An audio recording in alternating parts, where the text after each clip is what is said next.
อาจารย์เช็ดน้ำไหลของเจ้าซะข้าขออภัยข้ามือหนักไปหน่อยเจ้าช่างไร้ยางอายเจ้าโจมตีลับหลัง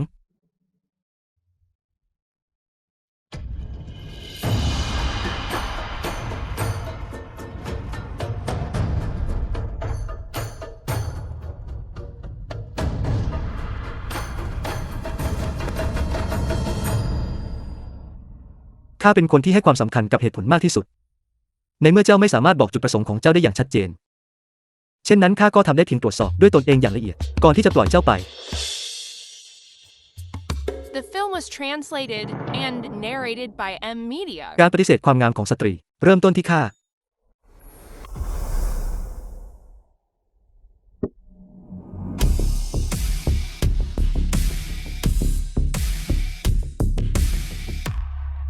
หลี่ช้างเซิงออกมาเดี๋ยวนี้เจ้าเป็นใครเจ้ากำลังทำอะไรข้าคือบุตรสาวสุดที่รักของตระกูลหลินแหงหนานโจข้ามาถึงภูเขาเซี่ยเยโวแล้วเพื่อถอนมั่นกับท่านยกเลิกการมั่นหมายจดหมายยกเลิกการมั่นหลี่ช้างเซิงข้าได้แอบให้คำมั่นรักนิรันดร์กับคุณชายเจิ้งแล้วเจ้ารู้หรือไม่ว่าคุณชายเจิ้งมีสถานะเช่นไร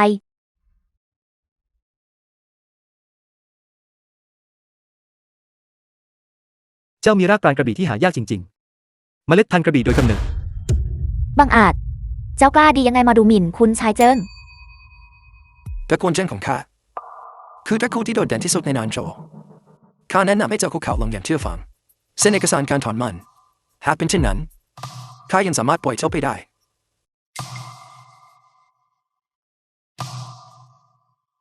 หากเจ้าต้องการยกเลิกการมั่นหมายก็ยกเลิกไปสตรีคนสนิทล้วนเป็นต้นเหตุของภัยพิบัติข้าไม่เคยตั้งใจที่จะดำเนินการแต่งงานนี้เพิ่งรับคนหนึ่งมาอีกคนก็มาถึงแล้วไม่มีใครสามารถขัดขวางเส้นทางการบำเพ็ญเพียรของข้าได้หลี่ช้างเซิงเจ้ากล้าดูหมิ่นข้าหรือ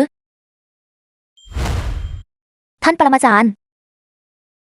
เจ้ากล้าดียังไงมาล่วงเกินความงามของท่านปรมาจารย์แขวนภาพวาดวาบวิวของท่านปรมาจารย์แล้วเพ้อฝันกิเลสหนาอย่างโอหังหลี่ช้างเซิงเจ้ากำลังหาที่ตายบรรพบุรุษอาวุโสเจ้ารู้หรือไม่ว่าบรรพบุรุษของตระกูลหลินคือใคร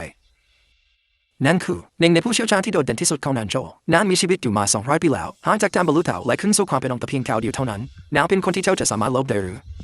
อายุ200 ปีเช่นนั้นนางก็เป็นหญิงชราแล้วไม่ใช่หรือท่านปรมาจารย์บำเพ็ญวิชาเทพคงความเยาว์ไว้ชั่วนิรันดร์เจ้ามีความคิดชั่วร้ายตั้งใจดูหมิ่นร่างศักดิ์สิทธิ์ของปรมาจารย์ใจของเจ้าสมควรตายนางหรือนางจะทำให้ข้าเกิดความคิดชั่วร้ายได้หรือจะมีข้อแก้ตัวอะไรอีกท่านปรมาจารย์ในภาพวาดนี้ไม่ได้สวมใส่เสื้อผ้าด้วยซ้ำแสดงท่าทางยั่วยวนนี่เพียงพอที่จะพิสูจน์เจตนาร้ายของเจ้าองคลักษ์ถูกทำลายตำหนักเต๋าแห่งนี้ให้ข้าสตรีบ้าอีกคนแล้วเอาเธอถือว่าข้าโชคร้ายความอดทนนำมาซึ่งความสงบสุขรีบทำเป็นมองข้ามเรื่องนี้ไปแล้วจากไปซะเข้าใจผิดช่างจงแจ้งและยั่วยวนถึงเพียงนี้แสดงต่อหน้าทุกคนช่างไม่เหมาะสมจริงๆเช่นนั้นเอาอย่างนี้ข้าจะสวมเสื้อผ้าให้นางเอง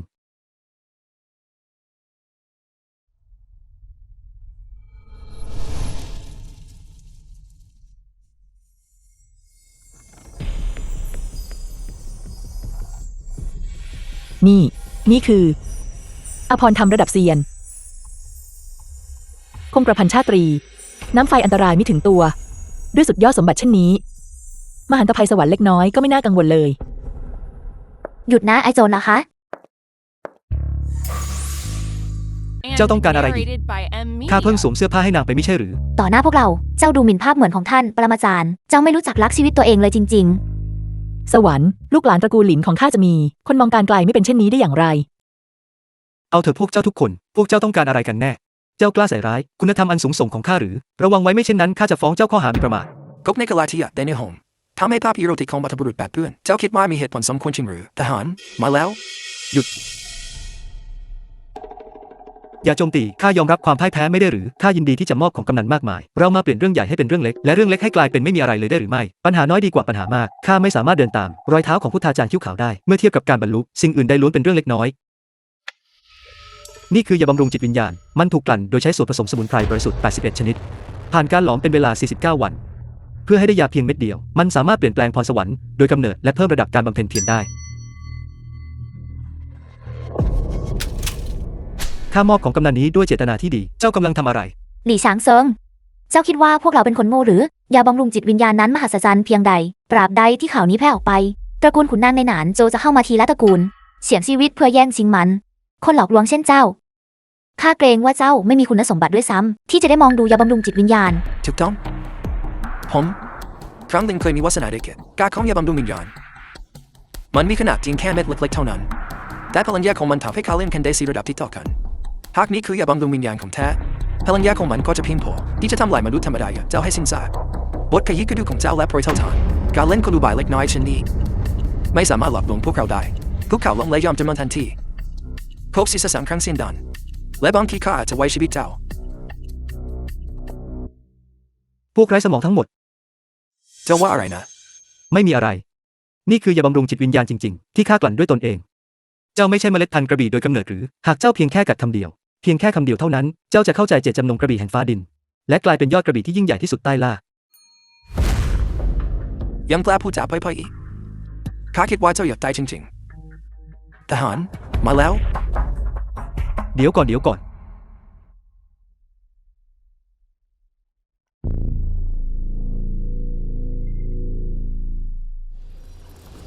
นี่คือการรวมตัวกันของพลังปราณแห่งฟ้าดิน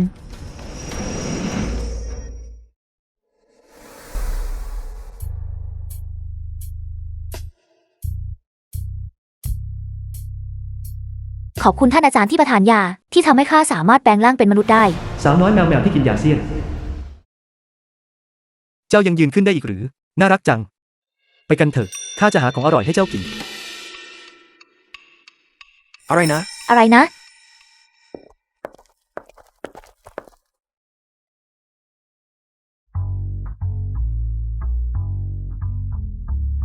ยาบำรุงจิตวิญญาณนั้นเป็นของจริงหรือนี่ข้าบอกเจ้าตั้งนานแล้วว่ามันเป็นของจริงเดิมทีข้าตั้งใจจะมอบโอกาสอันยิ่งใหญ่ให้เจ้าแต่บางคนก็มองคนอื่นด้วยสายตาดูถูกโอ้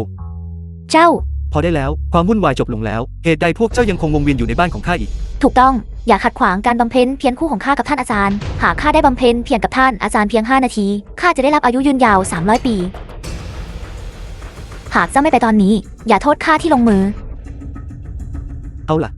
ยุทธภพไม่ใช่เรื่องของการต่อสู้และฆ่าฟันแต่เป็นเรื่องความสัมพันธ์มนุษย์กับมารยาทสังคมอีกอย่างการต่อสู้และฆ่าฟันทั้งหมดนี้ช่างเป็นการเสียเวลาโดยเปล่าประโยชน์ทุกคนอย่าให้เขาหลอกพวกเจ้าได้อย่าบำรุงวิญญาณหายากแค่ยิ่งไม่มีทางที่เขาจะนำมันออกมาแล้วมอบให้พวกเราส่วนสาวแมวที่ถูกกล่าวถึงนี้น่าจะต้องเป็นผู้สำรวจร่วมคิดที่เขาซ่อนไว้ล่วงหน้าผู้สำรวจร่วมคิดเจ้ากล้าดียังไงที่จะพยายามซุ่มโจมตีข้าเจ้าคงมีอาการหวาดระแวงว่าจะมีคนมาทำร้ายเจ้ายังจะพยายามโต้เถียงอะไรอีกเจ้ากำลังพยายามหลอกพวกเราอีกครั้งหรือหากปรมาจารย์ไม่ติดขัดในการบำเพ็ญเพียรและหายตัวขณะผ่านด่านข้อสายฟ้ามิฉะนั้นวันนี้ท่านคงมาฆ่าเจ้าด้วยตนเองแล้วหายไประหว่างการบำเพ็ญเพียรเช่นนั้นเด็กสาวคนนั้นก็คงบังเอิญหลงเข้ามาในภูเขาเซี่ยเว่ยจริงๆและไม่ได้มีเจตนาที่จะทำร้ายข้าเจ้ากำลังเผชิญหน้ากับความตายแต่ยังคงวางท่าทางท่านผู้อาวุโสข้าหญิงชั่วผู้นี้พร้อมกับเขาด้วยเจ้ากำลังเรียกใครว่าหญิงชั่วคอยดูข้าจะฉีกปากเจ้าให้เป็นชิ้นต่อ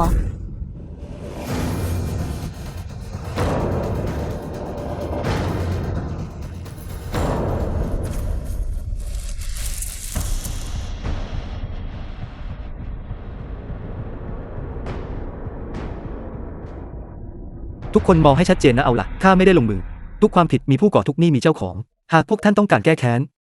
ก็ไปหานางเสียอย่ามาหาเรื่องกับข้าเจ้าหญิงชั่วเจ้าด้วยเจ้ากล้าดียังไงมาดูหมิ่นท่านอาจารย์ของข้าคอยดูข้าจะตีเจ้าให้ตายอย่าดึงข้าเข้าไปเกี่ยวข้องนี่คือการต่อสู้ระหว่างพวกเจ้าผู้หญิง2 คนเหตุใดเจ้ายังยืนนิ่งตะลึงอยู่ตรงนั้นสัตว์อสูรตนนี้ได้แปลงร่างเป็นมนุษย์แล้วคนเดียวรับมือไม่ได้โจมตี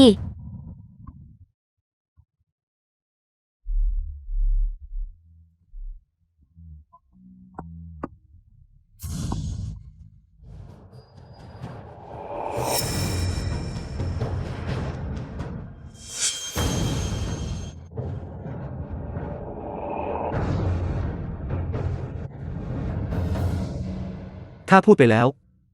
เหตุใดเจ้าไม่คุกเข่าขอโทษและยอมจำนนเสียมิฉะนั้นข้าจะฆ่าผู้หญิงของเจ้า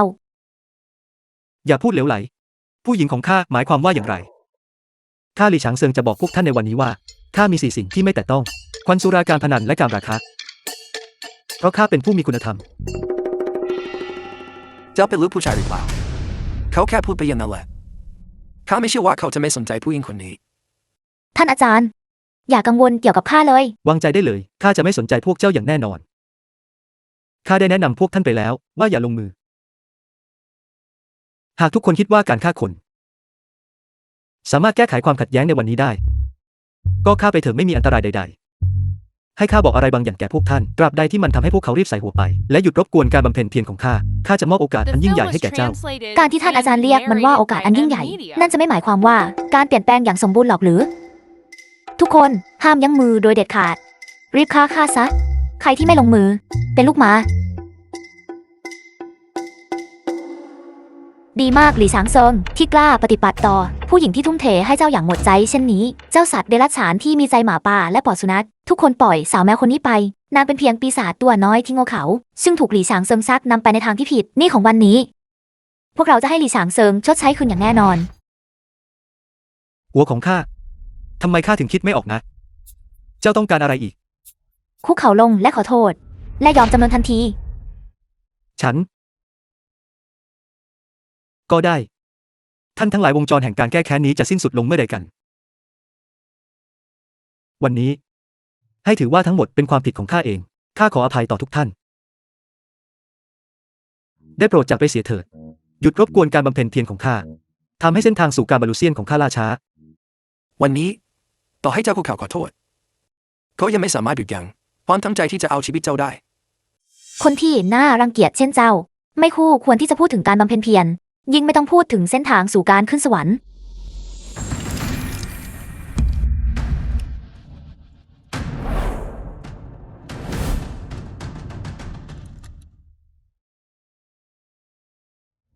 กระบี่เล่มนี้มีชื่อว่าจานลู่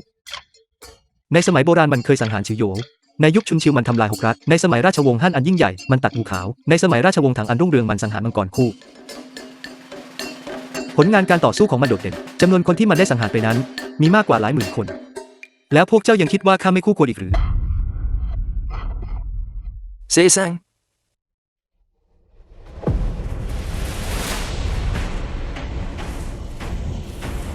ผู้ที่สกัดการโจมตีถึงตายของผู้อาวุโสกงลอทองคำได้ การโจมตีที่ร้ายแรง สามารถนับได้ด้วยนิ้วมือทั่วทั้งหนานโจววันนี้จะต้องตายอย่างแน่นอน แม้ว่าวันนี้จะเป็นวันขึ้นสวรรค์ของเจ้า ข้าก็จะทำลายสำนักของเจ้า บดขยี้กระดูกและเส้นเอ็นของเจ้า และทำให้เจ้าไม่สามารถฟื้นคืนชีพได้ตลอดกาล เมื่อครูเจ้าพูดว่าอะไรนะ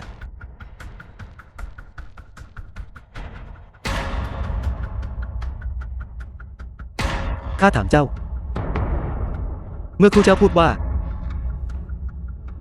อะไร ทำลายสำนักของข้า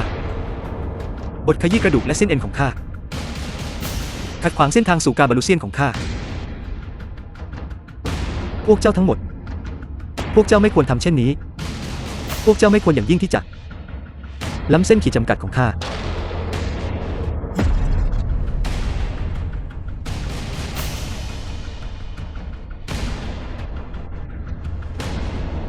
ท่านอาจารย์ท่านเพิ่งบอกไม่ใช่หรือว่าเจียงหูไม่ใช่เรื่องของการต่อสู้และการฆ่าฟัน มารยาททางสังคมและความสัมพันธ์ระหว่างมนุษย์มีไว้สำหรับผู้ที่ยังมีชีวิตอยู่ ดีสำหรับเจ้าหลี่ฉางเซิง เจ้าตั้งใจจะต่อสู้กับพวกเราจริงๆหรือ ไม่ ข้าเป็นคนระมัดระวัง ในเมื่อข้าต้องลงมือ ข้าก็ต้องกำจัดปัญหาในอนาคตให้หมดสิ้นอย่างถาวร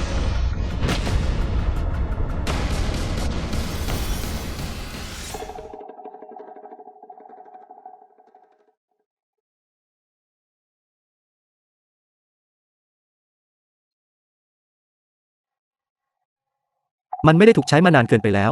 ข้าลืมเอาออกมารับคม ไปรับคมซะไปรับคมซะ หลี่ฉางเซิง เจ้าจะเสแสร้งไปอีกนานแค่ไหน เสร็จโลหะนี้ แล้วเจ้ายังพูดถึงการสังหารราชาและมังกรอีกหรือเจ้ากำลังปฏิบัติต่อคุณชายผู้นี้เมื่อเล่งหรือยังไรท่านผู้อาวุโสคุณชายผู้นี้จะทำให้เขาตายเดี๋ยวนี้เลย การตายด้วยน้ำมือของข้าถือเป็นเกียรติของเจ้า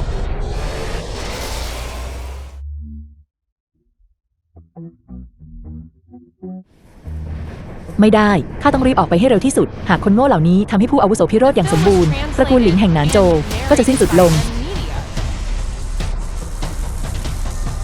พวกเขาหาเรื่องใส่ตัว นี่คือผลของการล่วงเกินท่านบรรพบุรุษ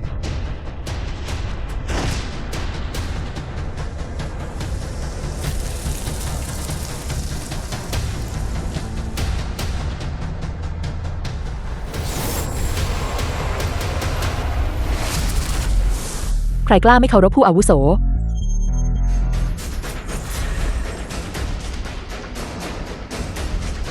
ท่านบรรพบุรุษ ออรานี้ลึกล้ำดุจวงเหวและท้องทะเลมันแผ่ออกมาจากบรรพบุรุษเก่าแก่ของตระกูลเมื่อมาถึงขอบเขตของนางการเลื่อนระดับหนึ่งขั้นก็เหมือนกับการขึ้นสู่สวรรค์โอกาสแบบไหนกันที่ทำให้นางก้าวเข้าสู่ขั้นที่หนึ่งได้ยังไงได้เป็นไปได้ไหมว่าเป็นเขา ท่านบรรพบุรุษของเจ้ามาถึงแล้ว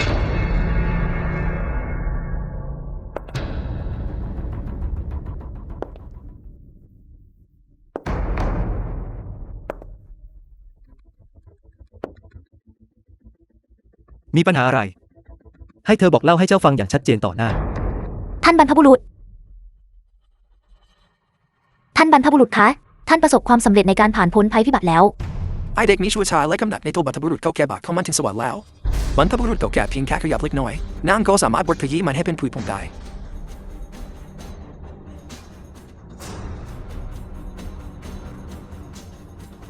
แม่หนูเจ้าดูมีความสามารถไม่น้อยเลย คำพูดของเจ้าต้องเชื่อถือได้ อธิบายเรื่องราวทั้งหมดของวันนี้รายละเอียดทั้งหมดให้พวกเขาฟังอย่างชัดเจน มาเลย ลิชางเซิงท่านบรรพบุรุษเป็นที่น่าเกรงขามของนานโจได้รับความเคารพจากพวกเขาสุ่มตรงานแต่เจ้ากลับมองท่าเป็นผู้อาวุโสเรียกท่านบรรพบุรุษว่าเด็กสาวอย่างนั้นหรือเจ้าคิดว่าเจ้าเป็นใครกัน นางอายุเพียง 200 ปีเท่านั้น ผิวพรรณของนางผุดผ่องราวไขมัน ออร่าของนางบริสุทธิ์จบด้วยไม้ในหุบเขา ถ้าข้าไม่เรียกนางว่าเด็กสาวแล้ว จะให้ข้าเรียกนางว่าอะไร เจ้าอยากให้ข้าเรียกนางว่ายายแก่หรือ นั่นคงไม่เหมาะสมกระมัง บังอาจเจ้ากล้าดียังไงมาพูดถึงอายุของบรรพบุรุษเก่าแก่แถมเจ้ายังกล้าต่อหน้าทุกคนมาเคี่ยวพาราซีบรรพบุรุษเก่าแก่อีกพวกเราขอวิงวอนให้บรรพบุรุษเก่าแก่รีบสังหารไอ้เด็กนี่เสียเห็นด้วยพวกเราขอวิงวอนให้ท่านบรรพบุรุษรีบสังหารเจ้าเด็กนี่เสีย พวกเราขอวิงวอนให้ท่านบรรพบุรุษรีบสังหารเจ้าเด็กนี้เสีย กบในกะลา พวกเจ้าไม่รู้ความกว้างใหญ่ของฟ้าดินเลยจริงๆ ที่พวกเจ้ายังสามารถเห่าหอนอย่างบ้าคลั่งอยู่ที่นี่ได้ พวกเจ้าควรสำนึกในบุญคุณ ความเมตตาที่ผู้อาวุโสไว้ชีวิตพวกเจ้า รีบใส่หัวไปซะ ท่านบรรพบุรุษ เจ้าตีข้าทำไม ขอรับท่านบรรพบุรุษเห็นได้ชัดว่าไอ้ขยะนี่มีความทั้งใจร้ายจิตใจของเขาถูกบดบังด้วยตัณหาและยังกระทำต่อภาพเหมือนของท่านอย่าไม่เหมาะสมเป็นข้ออย่างชัดเจน เงียบ คนโง่เหล่านี้พูดจาไม่ยั้งคิด ผู้อาวุโสหากท่านมีความรู้สึกต่อดิฉันอย่างแท้จริง นั่นคือบุญของหลินฉีเหยา เป็นบุญที่บำเพ็ญมานานกว่า200 ปี ดิฉันเพียงสงสัยว่าด้วยรูปลักษณ์ของดิฉัน จะสามารถดึงดูดสายตาของผู้อาวุโสได้หรือไม่ บรรพบุรุษเก่าแก่เด็กคนนี้จะต้องไม่ถูกละเว้นอย่างเด็ดขาดหากเรื่องนี้แพร่ออกไปความคิดเห็นของสาธารณชนเป็นสิ่งที่น่ากลัวเจ้าจะตั้งตัวในนานโจได้อย่างไรในอนาคต ข้าจะพูดอีกครั้ง ออกไปเดี๋ยวนี้ มิฉะนั้น อย่าโทษข้าที่ต้องลงมือแทนผู้อาวุโส ท่านบรรพบุรุษให้ความสำคัญกับชื่อเสียงมากที่สุดในอดีตแม้ว่าผู้อื่นจะพูดคำที่ไม่ตั้งใจพวกเขาก็จะถูกตำหนิวันนี้เกิดอะไรขึ้น ข้าเข้าใจแล้ว คงเป็นเพราะความอับอายของตระกูลไม่ควรถูกเปิดเผย ท่านบรรพบุรุษต้องการให้พวกเราออกไปก่อนอย่างแน่นอน แล้วค่อยจัดการด้วยตัวท่านเอง เป็นไปตามที่คาดไว้เมื่อท่านบรรพบุรุษลงมือเขาย่อมต้องตายอย่างแน่นอน หลี่ช้างเซิง ข้าจะปล่อยให้เจ้ามีชีวิตอยู่ต่อไปอีกหน่อย การที่ไม่ได้เห็นเจ้าตายคาตา ก็ค่อนข้างน่าเสียดาย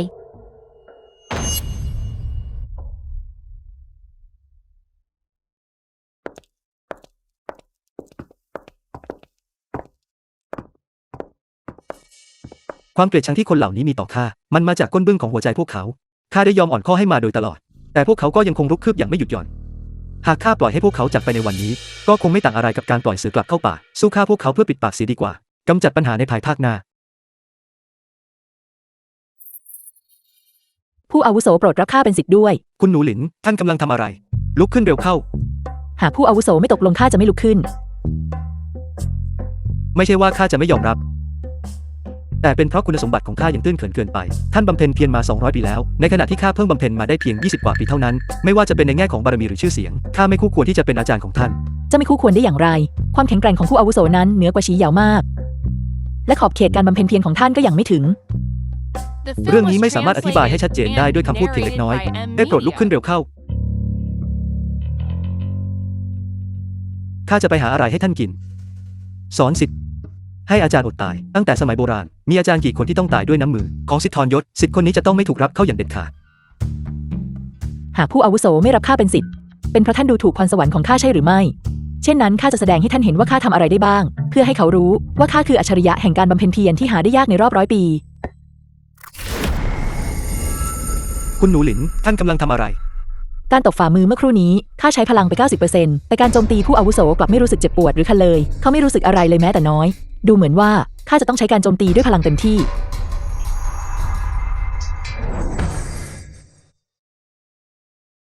คุณหนูหลิน ท่านควรกลับไปฝึกฝนเพิ่มเติมอีกหน่อย ด้วยพลังของท่านเพียงเท่านี้ ข้าไม่สามารถรวบรวมความสนใจใดๆได้เลย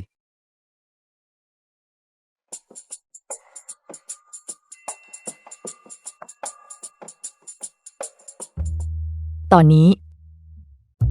ผู้อาวุโสสนใจหรือไม่ การได้เป็นผู้บำเพ็ญเต่าเซียนกับผู้อาวุโส ขอบเขตการบำเพ็ญเพียรก็จะก้าวหน้าไปพลีใน1 วัน แม้ว่าท่านจะทำให้ดิฉันเป็นนกในกรง นกคีรีบูนดิฉันก็ยินดี คุณหนูหลิน นี่ดูไม่เหมาะสมเลย การสัมผัสใกล้ชิดระหว่างชายหญิงเป็นเรื่องไม่สมควร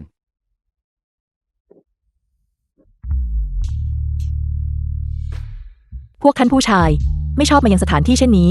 ถิ่นธุรกันดารกลางเพื่อแสวงหาความตื่นเต้นหรอกหรือ ผู้อาวุโสหยุดพูดอย่างทำอย่างได้แล้ว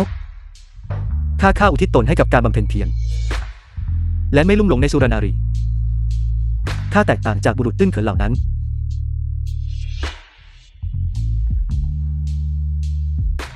หากดิฉันเดาไม่ผิด ผู้อาวุโสนี่เป็นครั้งแรกของท่านใช่หรือไม่ นี่ก็เป็นครั้งแรกของดิฉันเช่นกัน มาถือว่ามันเป็นการผจญภัยครั้งยิ่งใหญ่กันเถอะ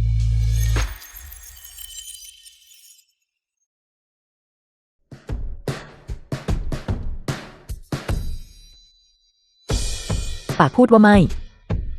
แต่ร่างกายนั้นซื่อสัตย์มาก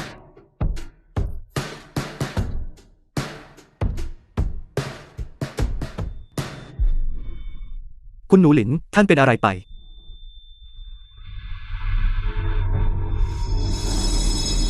คุณหนูหลิน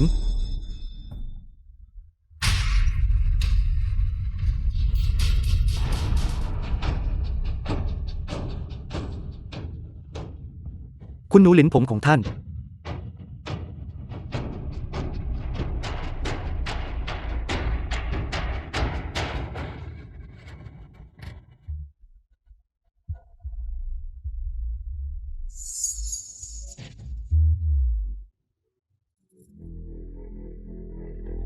ธาตุไฟเข้าแทรกที่เกิดจากผลกระทบย้อนกลับของวิชา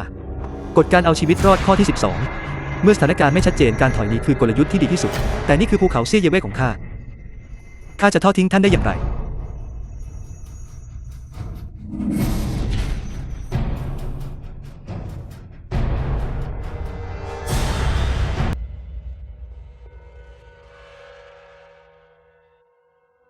ประคุณเจ้าแห่งลมหายยินดีเสนอสมบัติบรรพบุรุษของตระกูลเสื้อกระทองคำขอให้ท่านเซียนโอสถโปรดมอบอสตวิญญาณแห่งเม็ดเพื่อยึดอายุขัยที่เหลืออยู่บุตรชายที่ไร้ความสามารถของข้าถูกพิษเย็นเข้าครอบงำทุกครั้งที่พระจันทร์เต็มดวงน้ำค้างแข็งและหิมะจะปกคลุมทั่วร่างของเขาข้าวิงวอนขอให้ท่านเซียนโอสถโปรดช่วยเหลือตระกูลมูแห่งสร้างจึงยินดีมอบชื่อเสียงและตำแหน่งตอบแทน เจ้าสำนักทำบุกผาล่วงแห่งเขาเหมยถูกแมงมุมพิษ5 ชนิดกัดจนเสียโฉมหากผู้อาวุโสเซียนแพทย์ฟื้นฟูรูปลักษณ์ข้าได้ ลูกสาวผู้น้อยผู้นี้ก็ยินดีที่จะถวายตนแต่งงานตระกูลจางแห่งหลงไห่ตระกูลมู่แห่งสร้างจริงทำบุกผาล่วงบนเขาเหมยมหาอำนาจที่ทำให้คนธรรมดาสั่นสะท้านเพียงแค่เอ่ยถึงก็ยังต้องน้อมคำนับต่อหน้าเซียนแพทย์เห็นได้ชัดว่าเป็นสถานที่สำหรับการรักษาและช่วยชีวิตแต่กลับถูกเรียกอย่างเปิดเผยว่าหุบเขามรณะ เซียนแพทย์อาวุโสมีกฎอยู่ว่าหากผู้ใดต้องการให้เขาลงมือพวกเขาจะต้องใช้ทุกวิธีทางที่เป็นไปได้เพื่อทำให้ต้นไม้ศักดิ์สิทธิ์ที่อยู่หน้าประตูแสดงปฏิกิริยาหากต้นไม้ศักดิ์สิทธิ์แสดงความผิดปกติและได้รับการยอมรับจากเซียนแพทย์จึงจะยอมพวกผู้นั้นมิฉะนั้นแม้ว่าคำกำนันที่นำมาจะมากมายทิ้งใดเซียนแพทย์อาวุโสก็จะไม่ใช่ตามองแม้แต่น้อยวันนี้ใครอยากจะเห็นนอกจากข้าแล้วใครอีกที่จะสามารถแสดงความเคารพต่อท่านเซียนแพทย์อาวุโสได้ ข้าเอง ค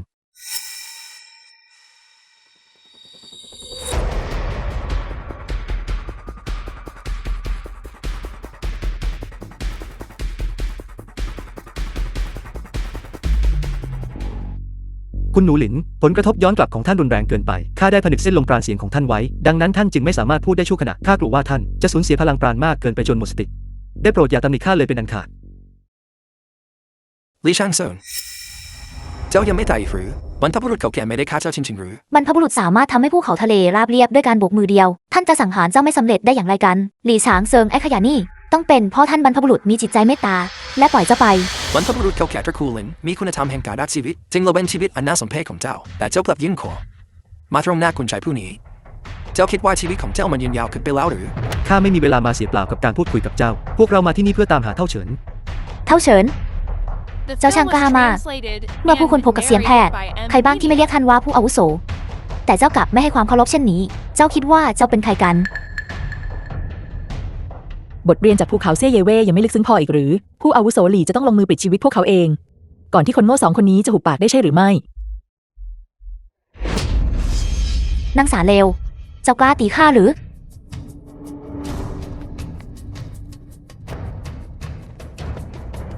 ลี่ช่างเซิงเจ้านี่รสนิยมหนักจริงๆเจ้าไปหาน้ำมันที่ไม่ใช่มนุษย์ก็ไม่ใช่ผีเช่นนี้มาจากไหน ในตระกูลหลิน ไม่มีใครกล้าตีข้าเลยนอกจากท่านบรรพบุรุษคุณชายเจิงข้าต้องการจับตัวนางปีศาจนี้ และตัดนิ้วมือที่ตีนข้าสับพวกมันทีละนิ้วแล้วเอาไปให้สุนัขกิน บุคคลที่ยืนอยู่ตรงหน้าเจ้าคือท่านบรรพบุรุษอาวุโสแห่งตระกูลหลิน ไร้สาระเจ้าคิดว่าพวกเราตาบอดหรือ นางปีศาจนี้มีเกล็ดงอกขึ้นบนผิวหนังของนางมีขนสัตว์ปกคลุมแขนของนางและน่าเกลียดน่ากลัวอย่างยิ่งนางจะเป็นท่านบรรพบุรุษได้อย่างไรกัน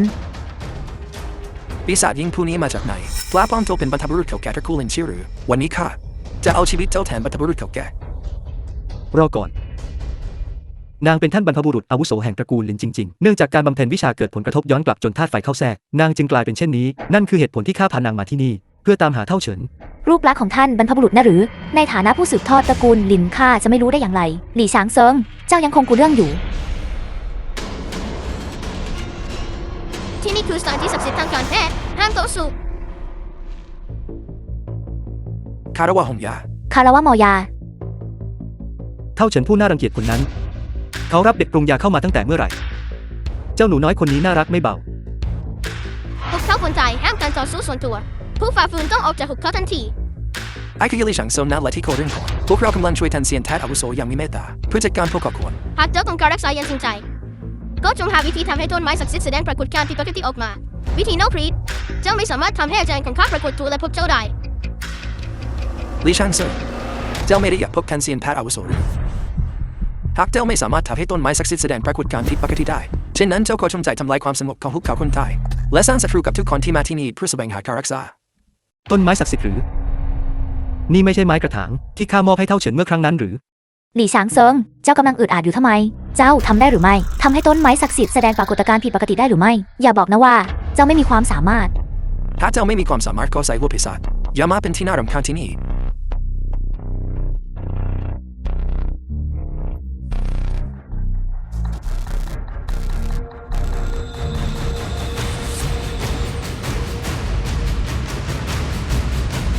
ไม่ได้พบกับฤดูใบไม้ผลิน่าทึ่งตระกูลเจ้าสมกับชื่อเสียงจริงๆที่สืบทอดพิธีแห่งดุจมา300 ปี ต้นไม้ศักดิ์สิทธิ์มอบเลยแล้ว นี่มันไม่ธรรมดาเลย ในที่สุดท่านผู้อาวุโสเซียนแพทย์ก็ควรจะเปิดประตูออกมาพบพวกเราแล้วใช่ไหม แค่ทำให้ต้นไม้ศักดิ์สิทธิ์งอกออกมาเท่านั้นหรือความผิดปกติที่มีขนาดเท่าเมล็ดนารีถูกเขียว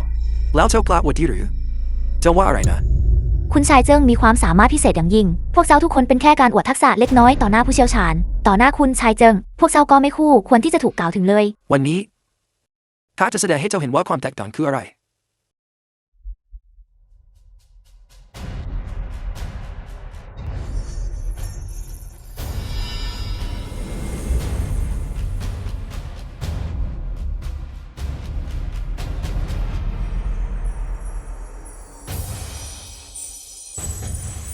น่าสะพรึงโกจริง นี่คืออัจฉริยะแห่งการบำเพ็ญเพียรที่แท้จริง ใช้เพียงแค่เลือดแก่นแท้หยดเดียวทำให้ต้นไม้ที่เหี่ยวเฉาเจริญงอกงามด้วยใบไม้ที่หนาแน่นเซียนแพทย์จะต้องดำเนินการเพื่อเขาอย่างแน่นอนหลี่ช้างเซิงเจ้าเห็นหรือไม่พรสวรรค์ของคุณชายเจิงเจ้าไม่มีทางตามทันได้ ตัวตลกไร้ค่าอย่ามาทำตัวโง่ต่อที่นี่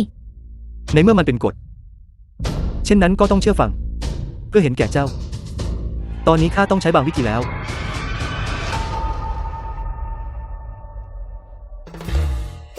หลี่ช้างเซิงกลางวันแสกตอมันไม่หยาบคายเกินไปหรือ ลี่ช่างเซิงเจ้าไม่ได้กลัวชนสถิติเพราะข้าไปแล้วใช่ไหม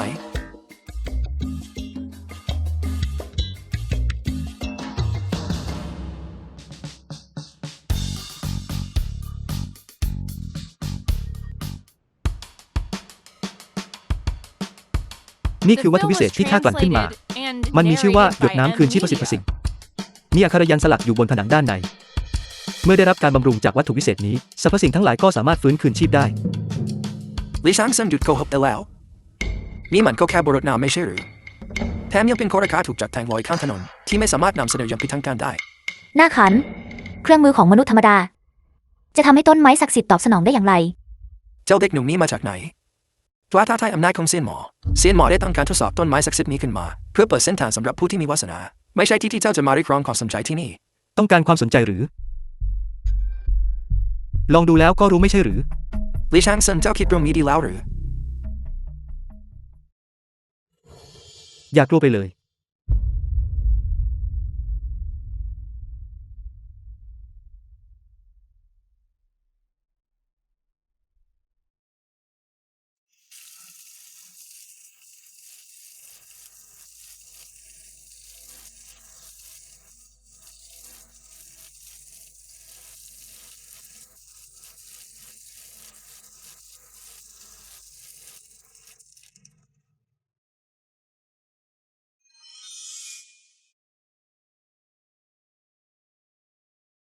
ลี่ช่างเซิงนี่คือของพิเศษที่เจ้ากล่าวถึงหรือ ช่างหน้าหัวล่อ เจ้าไม่เพียงแต่หลอกลวงตระกูลผู้ดีทั้งหมด แต่เจ้ายังปฏิบัติต่อเซียนแพทย์เหมือนของเล่น หลี่ช้างเซิง วันนี้เจ้าจะต้องตายโดยไม่มีที่ฝังศพ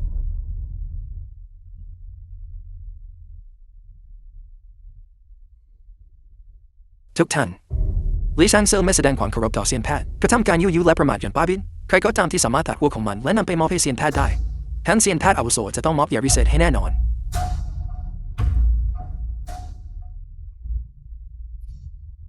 หมดเวลาแล้ว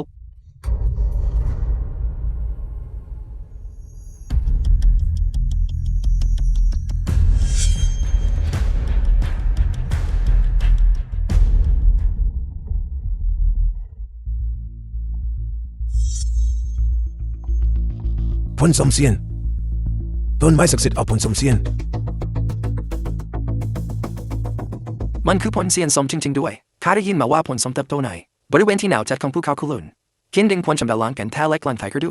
กิน2ผลยืดอายุและเสริมความยืนยาวกิน3ผลทำให้มีพลังมหาศาลและหลังจากนั้นก็สามารถก้าวขึ้นสู่เส้นทางเซียนได้เป็นไปไม่ได้อย่างแน่นอนนี่ต้องเป็นภาพลวงตาแน่ผลสมเซียนจะออกดอกทุก 3,000 ปีและออกผลทุก 3,000 ปีไอ้คืออย่างนี้จะสามารถทำให้มันออกผลในทันทีได้เพียงแค่รดน้ำด้วยบัวรดน้ำเท่านั้นหรือ ปลอมมันต้องเป็นของปลอม พยายามใช้ภาพลวงตาเพื่อแอบผ่านการทดสอบอีกครั้ง เจ้าหลอกพวกเราได้แต่เจ้าหลอกเซียนแพทย์ไม่ได้ แม้ว่าต้นไม้ศักดิ์สิทธิ์นั้นจะถูกข้ามอบให้เฉินเหล่าไปแล้ว แต่ท้ายที่สุดมันก็ไม่ใช่สิ่งมีชีวิตทางจิตวิญญาณ เมื่อถูกรดด้วยวัตถุวิเศษของข้า มันก็ไม่สามารถทนทานต่อการบำรุงของพลังปราณที่อุดมสมบูรณ์ได้ และในที่สุดก็จะเหมือนกับดอกบัวยามค่ำที่บานเพียงชั่วครู่แล้วก็เหี่ยวเฉาไป น่าเสียดายยิ่งนัก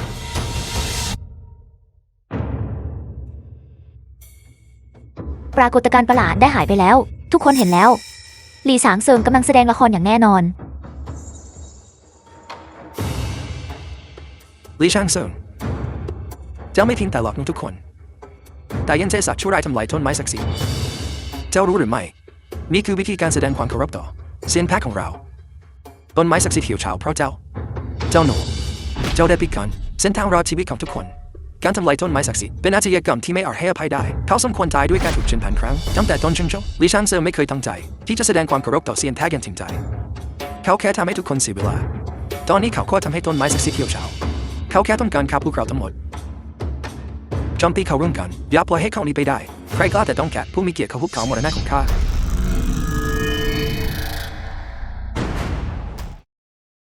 ข้ามาเซียนหมอ คารวะเซียนหมอ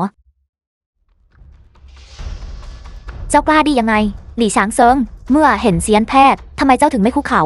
ลี่ช่างเซิงท่านเซียนแพทย์อาวุโสเป็นปรมาจารย์ที่อยู่ในโลกพลังบำเพ็ญของท่านอาจจะสูงกว่าบรรพบุรุษเขาแค่ตระกูลเจ้าทำลายต้นไม้ศักดิ์สิทธิ์ทำไมเจ้าไม่คุกเข่าลงเพื่อขออภัยเจ้ากำลังพยายามทำให้พวกเราทั้งหมดต้องตายไปด้วยกันหรือ ข้าต้องคุกเข่าให้เขาหรือ หากจะมีใครต้องคุกเข่าก็ควรเป็นเขาที่คุกเข่าให้ข้าต่างหาก ท่านเซียนแพทย์ผู้อาวุโส พวกเราได้เชิญท่านมาด้วยความจริงใจ เพื่อดำเนินการและช่วยชีวิตผู้คน ไอ้ขยะนี่แต่กลับมาที่หุบเขามรณะเพื่อก่อปัญหา เขายังใช้บัวรดน้ำมาลดน้ำต้นไม้ศักดิ์สิทธิ์อีกด้วย สร้างภาพลวงตาว่าสมเซียนเติบโตแล้ว ถูกต้องแล้วท่านเซียนแพทย์อาวุโสต้นไม้ศักดิ์สิทธิ์อายุ100 ปีถูกมันทำลายทันทีชื่อเสียงอันทรงเกียรติของท่านแพร่หลายไปทั่วและเกียรติยศของท่านจะต้องไม่ด่างพร้อยลิชานเซนสมควรถูกสังหารเพื่อรักษาความสมบูรณ์ของวิชาแพทย์พวกเราขอให้เซียนแพทย์ฆ่าเด็กนี้เพื่อกอบกู้ชื่อเสียง พวกเราขอให้เซียนแพทย์ฆ่าเด็กนี่เพื่อกอบกู้ชื่อเสียง ในที่สุดเซียนแพทย์อาวุโสก็จะลงมือแล้ว เขาสังหารผู้คุณได้ไร้ร่องรอยด้วยเข็มเงินเพียงเล่มเดียวหลี่สางเซิงเจ้าจบสิ้นแล้ว หากจะโทษใครก็ต้องโทษความเผลาและความโง่เขลาของมันเอง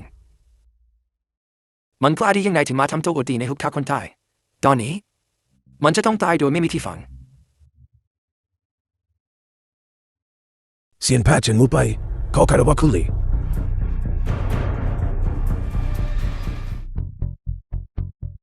เกิดอะไรขึ้นข้าไม่ได้มองผิดไปใช่ไหมท่านเซียนแพทย์อาวุโสจริงๆแล้วกำลังโค้งคำนับต่อหลี่ฉางเซิงกันจริงใจ หลี่ฉางเซิงกลับยอมรับการโค้งคำนับอย่างจริงใจของเซียนแพทย์เขาไม่กลัวการลงทันจากสวรรค์เลยหรือ เฉินเหลาเร็วเข้าเวลาไม่เคยคอยใคร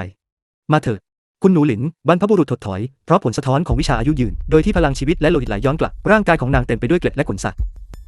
เร็วเข้ารีบรักษาเธอด่วน คุณลี่วิชาแพทย์ของข้าล้วนเป็นท่านที่สอนข้าด้วยตนเองจะลำบากทำไมกันหากท่านรักษาด้วยตนเองจะไม่ดีกว่าหรือ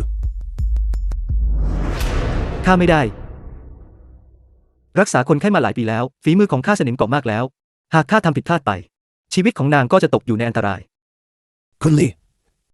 ท่านควรเปลี่ยนนิสัยที่ระมัดระวังมากเกินไปนิสัยที่แม้ว่าท่านจะทำผิดพลาดไปบ้างท่านก็ยังคงมีวิชาชุบชีวิตที่สามารถนำคนไทยกลับมาได้ไม่ใช่หรือ วิชาคืนชีพ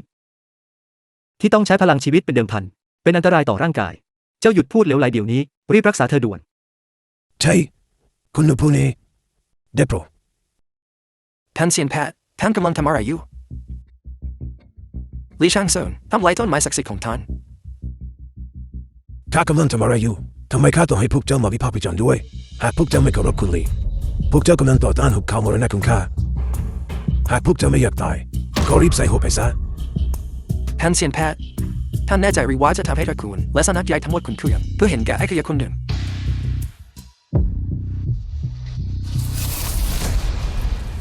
นี่คือพิษดอกไม้หิมะควบแน่นที่ร้ายแรงหากพวกเจ้าไม่จับไปภายใน3 ลมหายใจพวกเจ้าจะเลือดไหลออกจากจิตทวารและตาย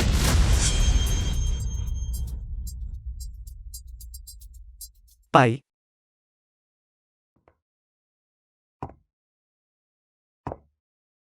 เป็นอย่างไรบ้าง เข้มทองได้เข้าสู่ร่างของนางแล้วเราต้องการผู้ที่มีพลังบำเพ็ญสูงส่งเพื่อถ่ายเทพลังพรานเข้าสู่ร่างของคุณนูลินเคลื่อนย้ายเข้มมันและเป็นที่ทางการไหลเวียนของพรานและเลือดของนางปรากฏการณ์การคืนสู่บรรพบุรุษนี้ก็จะหายไปเองตามธรรมชาติ นี่ มันไม่เหมาะสมหรือเปล่า ข้าไม่รังเกียจแต่เมื่อพิจารณาจากสถานการณ์แล้วคุณนูลินจะอยู่ได้ไม่เกิน1 ชั่วโมงจะช่วยหน้าหรือไม่ก็ขึ้นอยู่กับคุณลี่จำไว้ว่าท่านและคุณนูลินจะต้องไม่สวมเสื้อผ้าแม้แต่ชิ้นเดียวมิฉะนั้นจะขัดขวางการระบายความร้อนภายในออกจากร่างของคุณนูลินซึ่งจะทำให้นางระเบิดและเสียชีวิตท่านโปรดคิดให้รอบคอบข้าขอตัวไปก่อน เฉินเหลาท่าน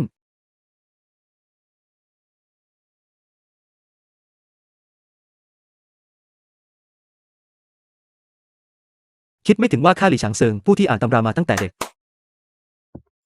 รอบรู้ในเรื่องคุณธรรมความชอบธรรมและศีลธรรมมารยาทความยุติธรรมความซื่อสัตย์และความละอาย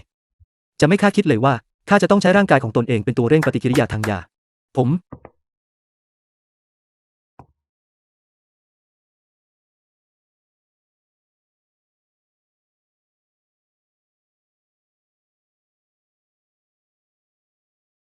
เช่นนั้นก็แล้วไปการช่วยชีวิตคนย่อมดีกว่าการสร้างเจดีย์7 ชั้นผมเพื่อเห็นแก่คุณหนูหลินข้าจะยอมเสียสละครั้งนี้อย่างไม่เต็มใจเพียงครั้งเดียว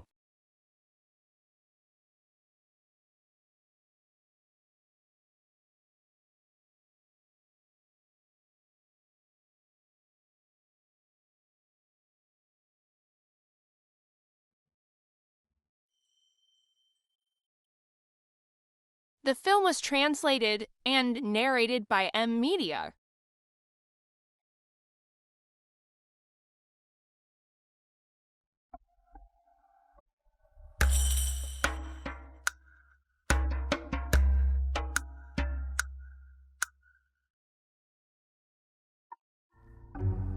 ทุบดอกที่3ยังทนไม่หมดเลยเวลารักษายังไม่สิ้นสุดคุณลีท่านออกมาแล้วทำไม ข้าทนไม่ไหวอีกต่อไปแล้ว อะไรนะวิธีการนำเข็มแบบรวมทุนไม่ได้ผลหรือคุณโนลินทนไม่ไหวหรือดูเหมือนว่าเราจะต้องหาวิธีอื่น ไม่ใช่ว่านางทนไม่ไหวแต่เป็นข้าต่างหากที่ทนไม่ไหว30เหมือนหมาป่า40เหมือนเสือ50สามารถดูดสิ่งสกปรกออกจากพื้นได้ขณะนั่งนางอายุ200ปีแล้ว ขอบคุณท่านเซียนแพทย์ผู้อาวุโสที่ช่วยชีวิตข้าไว้ คุณโนลินโปรดลุกขึ้นเร็วท่านเป็นคนที่คุณลีพามาข้าจะรู้ไปไม่อาจรับการคารวะนี้จากท่านได้ยิ่งกว่านั้น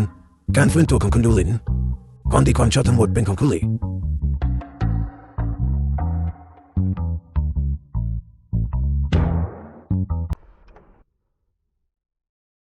ในที่สุดเรื่องวุ่นวายก็คลี่คลายลงทั้งหมดในที่สุดข้าก็ได้นอนหลับอย่างสงบเสียที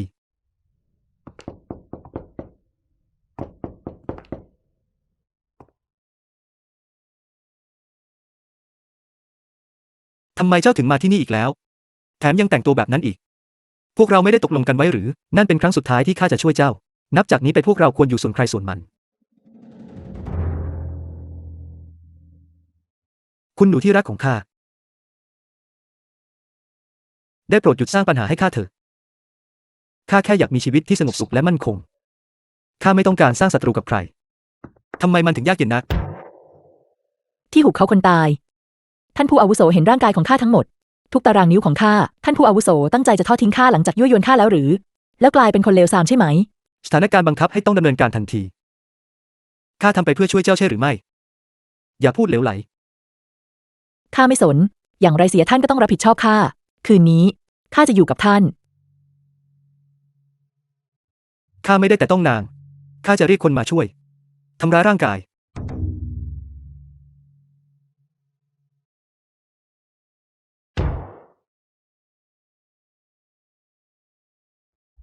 ท่านอาวุโสลีท่านกำลังทำอะไรอยู่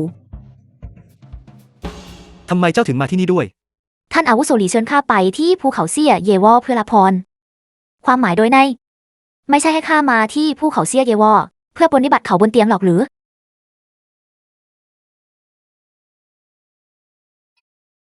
ปรนนิบัติบนเตียงหรือพรก็คือพรเหตุใดจึงกล่าวถึงการปรนนิบัติบนเตียงพรที่ประทานให้คือห้องบรรทมของจักรพรรดิพรที่ประทานให้นั้นคือห้องบรรทมของจักรพรรดิหรือคุณหนูฟูหลิงเดิมทีข้าก็กำลังแสวงหาโชคลาภให้คุณหนูหลิงเช่นกันในเมื่อเป็นเช่นนั้นข้ามีห้องอยู่ติดกันพวกเจ้า2คนไปรับพรเถอะไม่ได้เด็ดขาดไม่ใช่โดยเด็ดขาดข้ายืนยันที่จะปรนนิบัติท่านในคืนนี้ข้ายืนยันที่จะปรนนิบัติท่านในคืนนี้ทำไมข้าถึงเห็นพวกเจ้า2คนเหมือนเครื่องดื่มอัดลม2แก้วเป็นเพราะเจ้าดีใจที่ได้เจอพวกเราจนตัวสั่นนั้นหรือเป็นเพราะเจ้าดีใจที่ได้เจอพวกเราจนตัวสั่นงั้นหรือ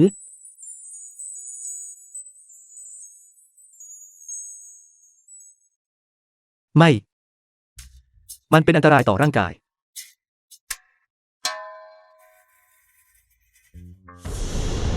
ตระกูลเจิ้ง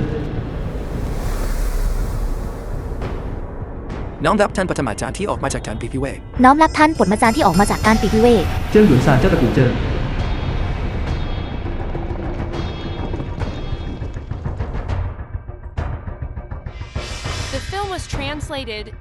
ระดับการบ่มเพาะของการจอดคุเขาได้ก้าวหน้าไปถึงขั้นที่1แล้วอะไรนะ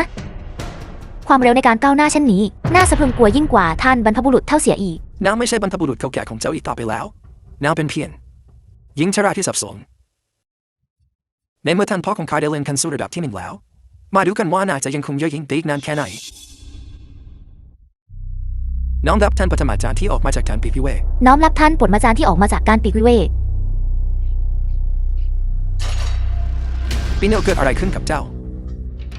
ท่านประมุขเจิงคุณชายเจิงถูกบรรพบุรุษอสูรลงอาคมผนึกวิญญาณผนึกตันเถียนของเขาไม่สามารถฝึกฝนได้อีกต่อไปท่านต้องแก้แค้นให้คุณชายเจิงเหตุใดที่มีการวางข้อจำกัดไว้ทั้งหมดเป็นฝีมือของลี่ชางเซิงจากเขาซี่ยูเว่ลี่ชางเซิง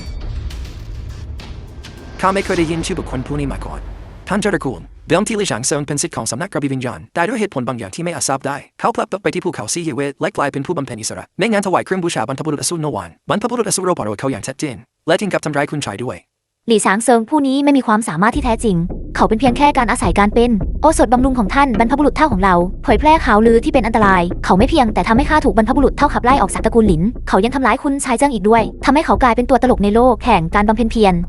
ไอ้คือลี่ฉางเซิงนั้นสร้างปัญหาให้ข้าซ้ำเล่ามันทำให้เสียนแท้แห่งหุบเขามรณะปฏิเสธที่จะมอบยาสุราให้ข้าท่านพ่อท่านต้องแก้แค้นให้ข้ารวบรวมแขกผู้เฒ่าของตระกูลจำทั้งหมดมาให้ข้าแล้วตามข้าขึ้นไปบนภูเขาซีเยเวเพื่อทวงความยุติธรรมลี่ฉางเซิงผู้นี้ที่ทำให้บุตรชายของข้าไม่สามารถฝึกฝนได้ข้าจะทำให้เขาต้องทนทุกข์ทรมานเหมือนตกนรก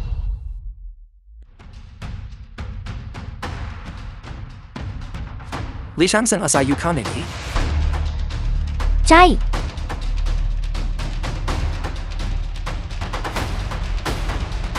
ใครกัน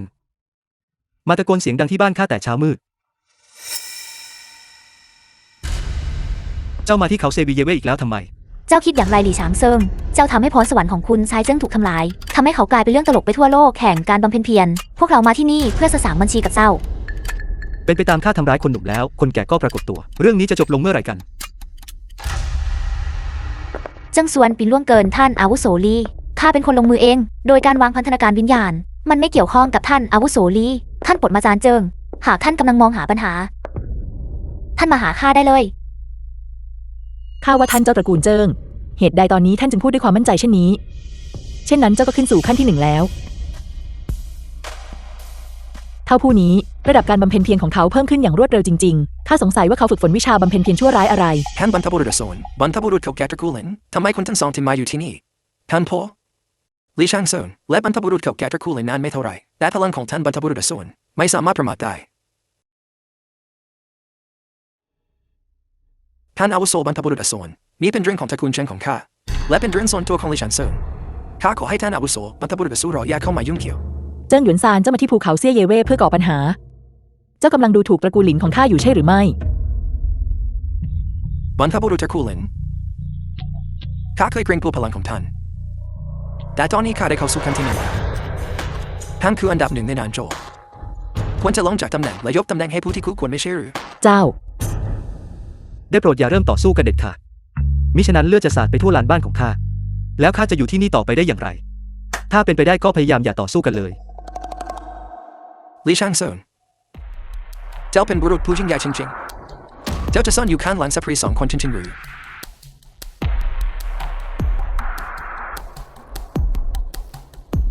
ข้าหลี่ฉางเซิงมีทั้งความงามและสติปัญญาข้าคือตัวแทนของความกล้าหาญและคุณธรรมข้าจะหลบอยู่ข้างหลังสตรีได้อย่างไรข้ากำลังบอกเจ้าว่าหากเจ้ากล้าลงมือในวันนี้ข้าไม่สามารถรับประกันได้ว่าคุณหนูหลินและคุณหนูฟูหลินจะไม่เข้ามายุ่งพูดมา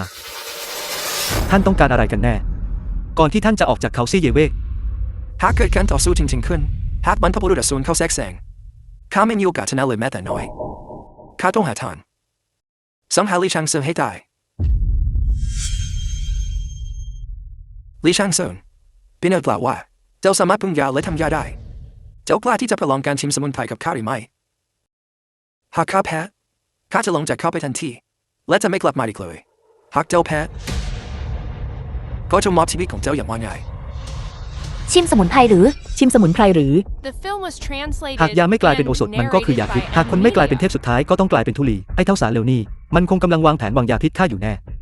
เช่นนั้นข้าก็จะใช้แผนการของมันย้อนกลับไปเล่นงานมันเองท่านผู้อาวุโสหลี่อย่าไปฟังเขาเจิ้งหยวนซานผู้นี้มีเจตนาร้ายอย่างชัดเจนลี่ฉางเซิงเจ้าคงไม่กลัวหรอกใช่ไหมใครบอกว่าข้ากลัวท่านต้องการแข่งขันกันอย่างไร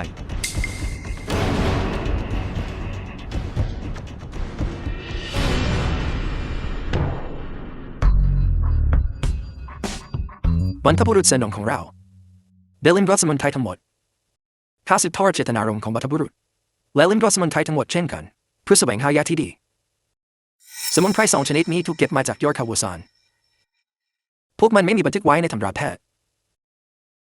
เจ้าคิด1ข้าคิด1ผู้ใดที่สามารถระบุหลักการทางเภสัชวิทยาและสรรพคุณทางยาได้ก่อนผู้นั้นถือเป็นผู้ชนะแล้วถ้าสมุนไพรนี้ กลายเป็นยาพิษล่ะข้าเห็นว่าพวกเจ้าทั้งหมดแค่ต้องการวางยาพิษท่านอาวุโสลี จะเป็นทิศหรือไม่ก็ขึ้นอยู่กับโชคชะตาข้าไม่กลัวเจ้ายังกลัวอยู่หรือ ท่านผู้อาวุโส อย่าไปฟังเขาอย่ากินมัน ลี่ช่างเซิงถ้าเจ้าไม่กินมันก็พิสูจน์ว่าเจ้าไม่เข้าใจการปรุงยาเลยแม้แต่น้อยอย่าบังดูมิงยาที่เจ้าเคยให้พวกเราก่อนหน้านี้ก็ต้องเป็นของปลอมด้วยเช่นกัน พวกนี้ไม่รู้เลยว่า ตอนที่ข้าเข้าร่วมสำนักกระบี่วิญญาณใหม่ๆอาจารย์ของข้าฝึกฝนข้าโดยให้ข้ากินยาพิษทุกชนิดจนกระทั่งตอนนี้ข้ามีภูมิคุ้มกันต่อยาพิษทุกชนิดแล้วตะขาบและแมงป่องในบรรดาอสรพิษทั้ง5เห็นข้าแล้วยังต้องเดินอ้อมไปเลย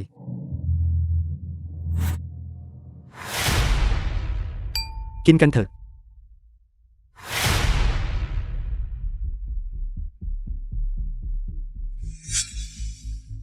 มันเป็นพิษจริงๆ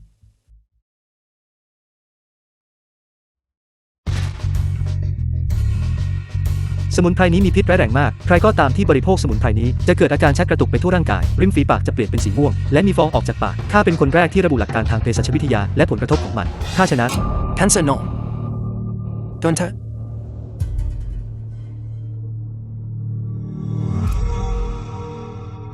ท่านพ่อได้แล้วไอ้สวะทหารลักตัวมันไป หลี่ฉางเซิงรอบนี้ไม่นับ เจ้าโกง พวกท่านเป็นคนกำหนดกฎเหล่านี้เอง อะไรนะท่านกำลังพยายามบิดพลิ้วอีกแล้วหรือ เจิ้งหยวนซานตระกูลเจิ้งของเจ้าไม่ได้อ้างว่ามีแขกมารวมตัวกันดุจเมฆหมอกเต็มไปด้วยมังกรซ่อนและพยัคฆ์หมอบหรอกหรือเหตุใดพวกเขาทั้งหมดถึงเป็นคนตะกละที่ไร้ประโยชน์เช่นนี้ ตายจากการชิมสมุนไพรนับร้อยชนิด หัวหน้าตระกูลเจิงผู้ใต้บังคับบัญชาของท่านได้ทำคุณงามความดีอันยิ่งใหญ่ โดยการชิมยาพิษในสมุนไพรนี้ข้าสงสัยว่ามีกี่ชีวิตที่ได้รับการช่วยชีวิตไว้ ลี่ช่างเซิงเจ้าไม่ได้กินพิษดังนั้นเจ้าจึงไม่ชนะ ได้เช่นนั้นข้าจะให้โอกาสท่านอีกครั้ง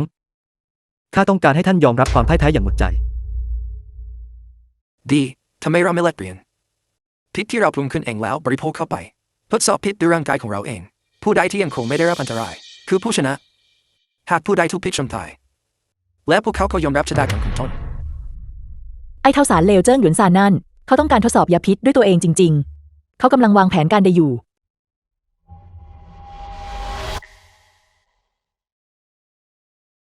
นี่คือยาเม็ดพิษ5ชนิดที่ข้าปรุงขึ้นเองมีพิษร้ายแรงมากเจ้ากล้ากินมันหรือไม่ยาที่ข้ามอบให้นั้นมีมากกว่าแค่พิษ5ชนิดมีอีก7ชนิดมันคือพวกวัตถุโลหิตที่ถูกปรับปรุงแล้วตราบใดที่เจ้าบริโภคมันเข้าไปความตายย่อมมายืนยันแน่นอน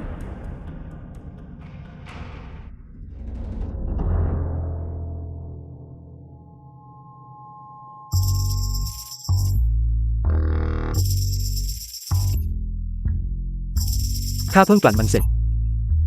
ข้ายังไม่ได้ตั้งชื่อมันเลยข้าจะแลกโอสถนี้กับท่าน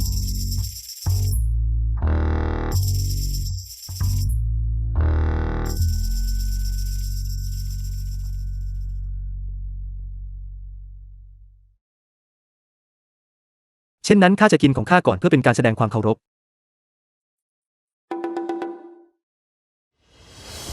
ท่านอาวุโสท่านสับสนแล้ว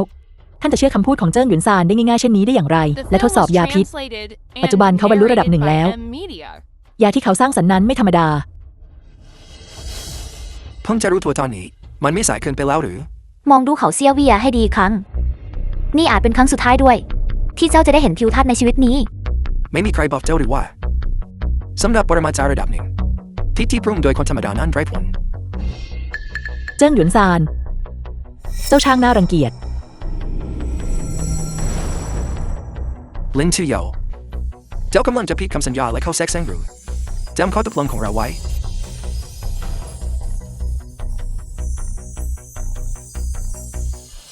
ท่านอาวุโส ท่านอาวุโส ฤทธิ์ของยาพิษเบญจพิษได้ออกผลแล้ว หลี่ฉางเซิงถูกพิษร้ายแรง เขากำลังจะตายแล้ว ท่านอาวุโส นี่คือผลที่ตามมาจากการล่วงเกินตระกูลเจิ้นของเราขอให้เจ้าไปเกิดใหม่ในภพภูมิที่ดีกว่าหรือชันเซิงในที่สุดคุณชายผู้นี้ก็ได้แก้แค้นคำใหญ่สำเร็จแล้ว ท่านอาวุโส ท่านอาวุโส ท่านอาวุโสท่านเป็นอะไรไปท่านอาวุโส ท่านอาวุโส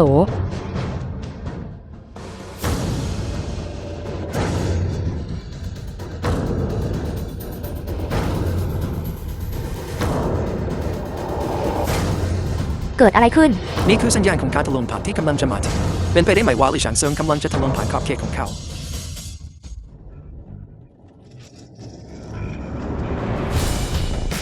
อะไรนะ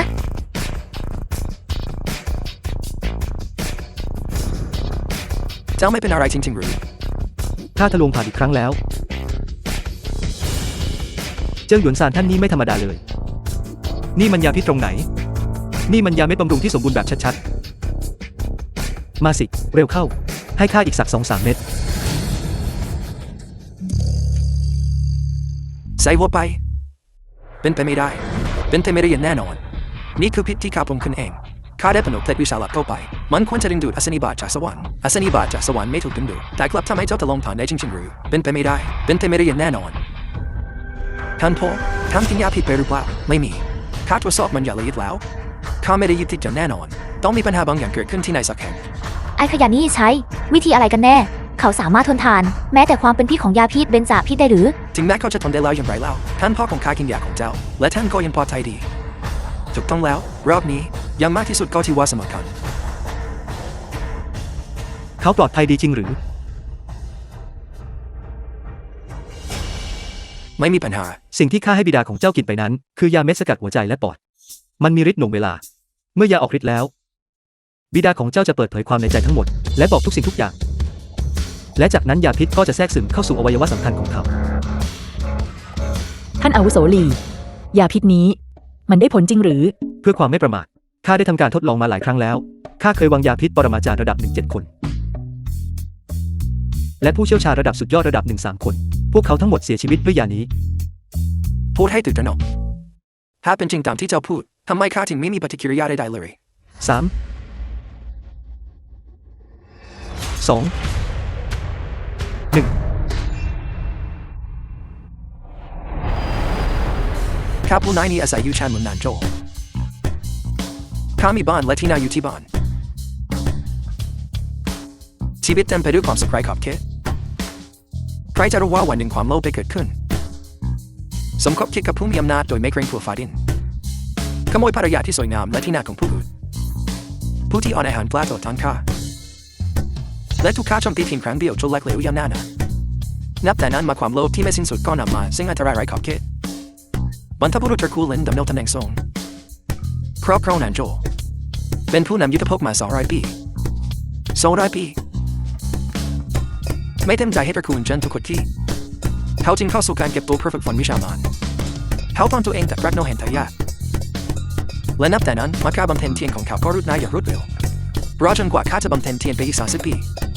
ข้าจะส่งทุกคนที่ท้าทายตระกูลเจนไปสู่จมโลก The film was translated Solo. and narrated by M Media. ท่านพ่อท่านเป็นอย่างไรบ้างอย่าทำให้ข้าตกใจท่านพ่อ หลี่ช้างเซิง เจ้าอย่าทำเกินไปหน่อยเลย เจ้ากล้าทำให้ประมุขตระกูลเจิ้งตายจริง เกินไปหน่อยหรือ วันนี้เจ้าขึ้นมาบนเขา ไม่ใช่เพื่อมาเอาชีวิตข้าหรอกหรือ แม้ว่าข้าจะไม่ได้โจมตีถึงตาย เจ้าคิดจริง ๆ หรือว่าเจ้าจะยังปล่อยข้าไป เจิ้งหยวนซานยั่วยุท่านอาวุโสหลีเขาหาเรื่องใส่ตัว เขาได้รับผลกรรมที่สมควรได้รับเท่านั้น ลิชางเซินคืนชีวิตท่านพ่อของข้ามา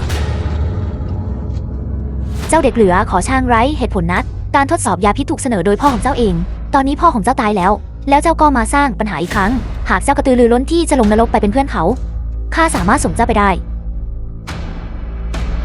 หลี่ช้างเซิง วันนี้ท่านบรรพบุรุษอสูรนุนหลังเจ้าอยู่ มิฉะนั้น อย่าคิดว่าเจ้าจะจากไปโดยไม่ได้รับบาดเจ็บ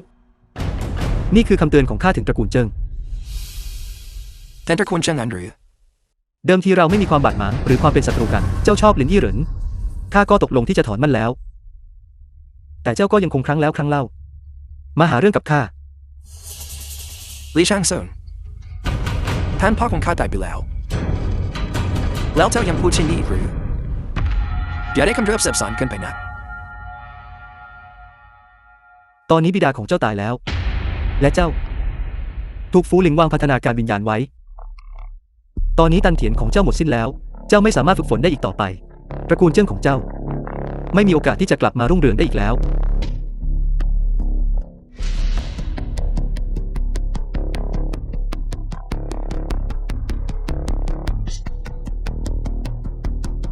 นี่ก็ถือว่า เป็นเส้นทางที่มืดมิดที่สุดที่ข้าสามารถกำหนดให้ตระกูลเจิ้งของเจ้าได้ในอนาคตอย่ามาที่เขาเซี่ยเย่เว่อีกเพื่อหาเรื่องกับข้ามิฉะนั้นข้าก็จะไม่มีทางเลือกอื่นนอกจากทำลายตระกูลเจิ้ง ไปกันเถอะ เราขอเรียนเชิญอาวุโสหลีให้เกียรติเข้าร่วมพิธีอันยิ่งใหญ่นี้ พิธีอะไรกัน วันนี้บรรพบุรุษตระกูลหลิงกำลังจัดงานใหญ่ที่คฤหาสน์ตระกูลหลิงโดยเสนอชื่อท่านเป็นผู้นำพันธมิตรศิลปะการต่อสู้หนานโจว เสนอชื่อข้าให้เป็นผู้นำพันธมิตรศิลปะการต่อสู้หนานโจวหรือทำไมข้าถึงไม่รู้เรื่องนี้เลย ผู้ลี้ท่านไม่ทราบหรือข่าวออนไลน์หนานโจวพาดหัวข่าววันนี้ลินชินเดลี่เช่นเดียวกับโตอินเว็บบอไปทูโซหัวและเว็บไซต์หลักทั้งหมดข่าวนี้ถูกปักหมุดไปด้านบนสุดแล้ว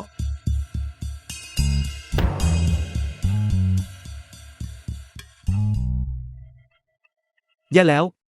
เขาเซี่ยเย่เว่ไม่มีสัญญาณมาหลายวันแล้วคุณหนูหลินผู้นี้นางไม่ได้กำลังทำให้ข้าลำบากใจหรอกหรือ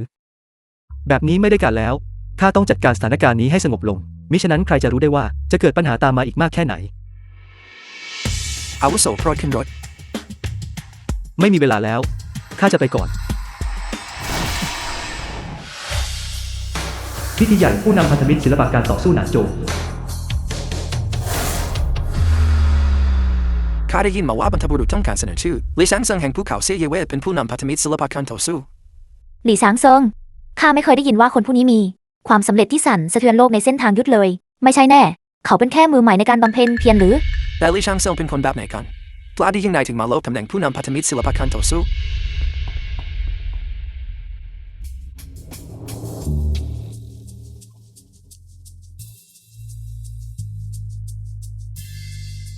ไอเด็กโนวันซูนี้มาจากไหนกล้าบุกรุกเข้ามาในงานใหญ่ของตระกูลหลิงของข้า ข้ามาเพื่อตามหาบรรพบุรุษตระกูลหลินท่านเห็นคุณหนูหลินหรือไม่ข้าคือหลี่ฉางเซิง หลี่ซางเซิง เจ้าคือลี่ซางเซิงหรือ เจ้าคือหลี่ซางเซิงหรือ ตอนนี้ข้ามีชื่อเสียงถึงขนาดนี้แล้วหรือทั้งหมดนี้เป็นฝีมือของคุณหนูหลินต้นไม้สูงย่อมต้องล้ม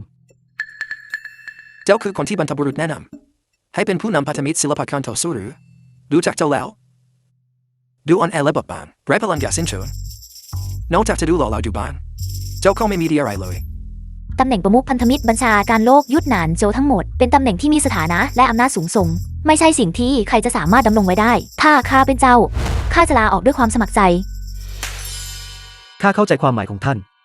ช่างเป็นความเข้าใจที่ตรงกันอย่างแท้จริงข้าเป็นเพียงคนจากภูเขาเซี่ยเย่เว่เป็นผู้บำเพ็ญเพียรพเนจรในชุดธรรมดาเป็นคุณหนูหลินที่ทำเกินไปสำหรับข้ายืนกรานให้ข้าเป็นผู้นำพันธมิตรนี้ หากท่านอาวุโสหลีไม่คู่ควร เช่นนั้นทั่วทั้ง9แคว้นก็ไม่มีใครคู่ควรกับตำแหน่งนี้อีกแล้ว ท่านอาวุโสหลีพิธีอันยิ่งใหญ่ที่ข้าเตรียมไว้ให้ท่านพอใจหรือไม่ คุณหนูหลินเกิดอะไรขึ้นกันแน่เหตุใดท่านจึงเสนอชื่อข้าให้เป็นผู้นำพันธมิตรศิลปะการต่อสู้หนานโจวข้าไม่อยากเป็น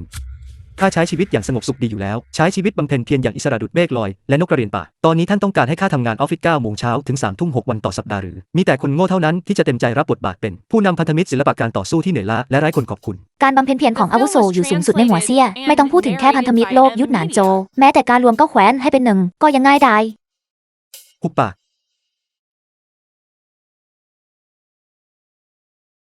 อย่าพูดเหลวไหลท่านไม่สังเกตเห็นหรือว่าพวกเขาผู้คนมากมายกำลังตั้งคำถามกับข้า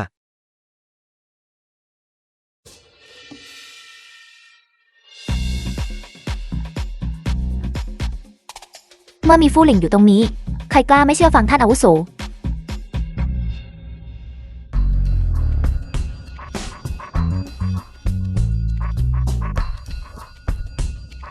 ท่านอาวุโสได้รับการเสนอชื่อจากข้านานโจวทั้งหมดจะต้องปฏิบัติตามคำสั่งมิฉะนั้นข้าหลินชือเหยาจะเป็นคนแรกที่ไม่เห็นด้วย เอาล่ะคือยกระดับกระทำบนพ่อของเจ้าถึงกับใช้กำลังปราบปรามอำนาจต่างๆในหนานโจวลินที่เหยาเจ้าช่างไม่ไร้ใจเลยจริงๆ เจิ้งเสวียนปินนี่คือพิธีอันยิ่งใหญ่ที่ข้าเตรียมไว้สำหรับท่านอาวุโสหลีเจ้ามาทำอะไรที่นี่เจ้ากล้าเรียกชื่อข้าตรงๆเช่นนั้นหรือเจ้ากำลังหาที่ตายใช่หรือไม่ ท่านบรรพบุรุษเท่าท่านยังคิดว่าคุณชายเจิ้งเป็นลูกพับนิ่มต่อที่ใครจะบีบก็ได้อยู่หรือการบำเพ็ญเพียรของคุณชายเจิ้งเพิ่มขึ้นอย่างมากเขาไม่เหมือนเดิมอีกต่อไปแล้ว ที่ข้าพูดไปนั่นผิดหรือเจ้าปกป้องดิฉันเสริมให้ขยันนี้ไปทุกที่ มันไม่ใช่เพราะเจ้าปฏิบัติต่อเขาในฐานะกระทำบนพ่อคู่ของเจ้าหรอกหรือเจ้าต้องการแนะนำเขาให้รับตำแหน่งนี้หรือ เจ้า ทุกคนดูสิไอ้คนไร้ค่าผู้นี้คือหนุ่มรูปงามที่ลงไหลดินเทียยาได้กระโปรงทับทิมของนานไอ้ขยะที่พังอาจขึ้นมาได้เพราะอาศัยผู้หญิงเขาผู้ควรที่จะเป็นผู้นำพันธมิตรหรือ เจิ้งเสวียนปินเจ้าลืมไปแล้วหรือว่าบิดาของเจ้าตายอย่างไร เจ้ากล้าพูดจาเหลวไหลต่อหน้าท่านอาวุโสหลี่ที่นี่ได้อย่างไร เจ้าไม่คู่ควรที่จะเอ่ยถึงบิดาของข้า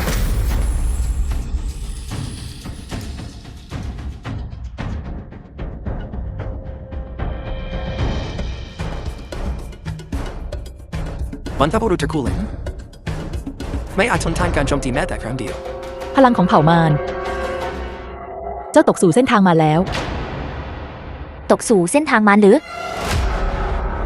เผ่ามารก่อกรรมทำเข็นนับไม่ถ้วน พวกเราเผ่าอสูรเฝ้าระวังทั้งสีทิศก็เพราะเกรงว่าเผ่ามารจะฟื้นคืนชีพนำมาซึ่งความทุกข์ยากไปทั่วแต่เจ้ากลับขายวิญญาณของตนเพื่อให้มันบงการ เทพปีศาจครอบครองพลังที่แข็งแกร่งที่สุดที่ไม่มีใครเทียบได้พระองค์ประทานการบ่มเพาะให้แก่ข้าทำให้ข้าได้ชีวิตใหม่ใครบอกว่าเทพปีศาจเป็นหายนะพระองค์เป็นลามงคลอย่างชัดเจน ข้าในฐานะบรรพบุรุษอสูรแบกรับภารกิจในการกำจัดมารและปกป้องวิถีธรรมเจิ้งซวนปินแล้วอย่างไรเล่าหากเทพมาลงหมู่การบำเพ็ญเพียรให้เจ้าเมื่อเทียบกับท่านผู้นี้แล้ว เจ้าก็ยังได้กว่าจงยอมรับความตายของเจ้าแต่โดยดี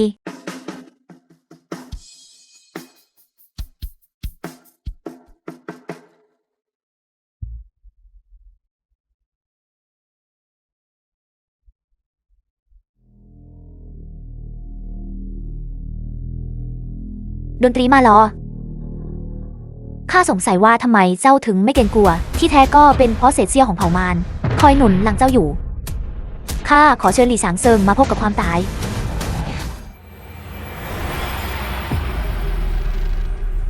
เผ่ามารพวกมันเริ่มเล่นเครื่องดนตรีตั้งแต่เมื่อไหร่กัน เครื่องดนตรีหรือเจ้าช่างขาดความรู้เสียจริงสิ่งที่ทูตทั้งสองถืออยู่ก็คือเทพมารเองเป็นเครื่องมือวิเศษที่ทรงกลั่นกรองด้วยพระองค์เอง ทูตทั้งสองเชี่ยวชาญเพลกวิชาลับอาณาเขตเสียงของพระปีศาจการสังหารเจ้าเป็นเรื่องใดสิ่งที่เจ้าเป็นนี้ข้าวันนี้ข้าจะทวงคืนทั้งหมดในคราวเดียว ท่านควรจะอธิบายให้ชัดเจนแม้ว่าข้าหลี่ฉางเซิงจะมาจากครอบครัวที่ยากจนข้าไม่เคยขโมยหรือปล้นชิงนี่คือจิตวิญญาณของสำนักกระบี่วิญญาณของเราแม้ว่าข้าจะไม่ต้องการเป็นจริงๆผู้นำพันธมิตรศิลปะการต่อสู้อันน่าเบื่อนี้แต่คุณหนูหลินและคุณหนูฟูหลิงพวกนางล้วนเป็นสหายของข้าจะไม่ยอมให้ใครก็ตามมาทำร้ายสหายของข้าขอบเขตเสียงของเผ่ามานี้เป็นวิชาบำเพ็ญเพียรปีศาจชนิดใดกัน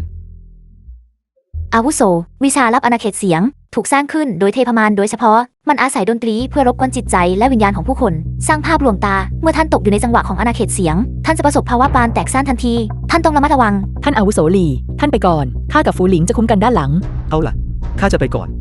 ไป เจ้าคิดว่าจะจากไปได้หรือหลี่ช้างเซิงท่านเทพมารได้ออกคำสั่งประหารเจ้าคือตัวแปรที่ขัดขวางการกลับมาครองอำนาจของเทพมารเหนือโลกหากเจ้าไม่ตายเทพมารก็จะไม่สงบใจ ลู่เหยาทู่แสงซ้าย The film was translated and ไม่ใช่แค่เจ้าเท่านั้น narrated by M. ทุกคนที่อยู่ที่นี่จะต้องถูกฝังไปพร้อมๆกับเจ้า การที่พวกมดปวดอย่างเจ้า เซี่ยอิงพูดมืดขวา ได้ตายเพื่อท่านเทพมารถือเป็นเกียรติ ข้าสามารถให้เจ้าโอกาสที่จะมีชีวิตอยู่พวกเจ้าคนใดจะยอมจำนนต่อเทพปีศาจและประหารลี่ชังเซิงข้าจะขอร้องแทนพวกเจ้าด้วยตนเองต่อหน้าเทพปีศาจ มันก็แค่เครื่องดนตรีพังๆไม่ใช่หรือพวกเจ้าคิดจริงๆหรือว่ามีแค่พวกเจ้าเท่านั้นที่มี หลี่ช้างเซิงเจ้ากล้าที่จะต่อหน้า ผู้คนมากมายขนาดนี้ขุดคุย เจ้ากำลังขุดคุยอะไร 8 ใน 10 ครั้งที่เขาเล่นคนอีกแล้วท่านทูตทั้งสองลี่ชังเซิงเต็มไปด้วยเหลี่ยมกาลาชาจะนำมาซึ่งปัญหาโปรดดำเนินการทันที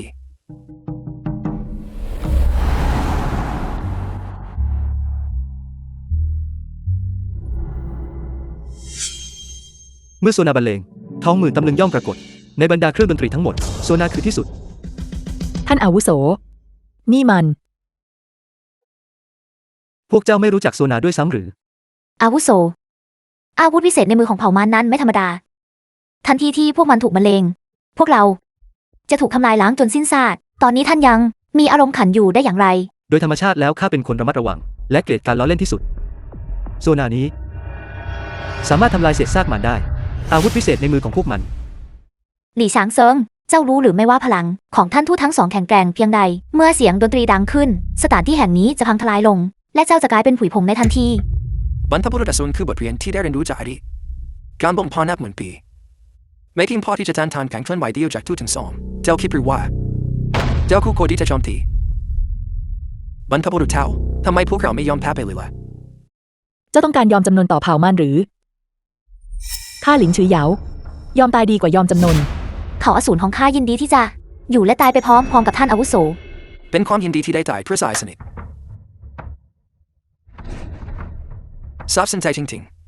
ๆถ้าอย่างนั้นขอไปลงนรกด้วยกันทั้งหมดเถอะ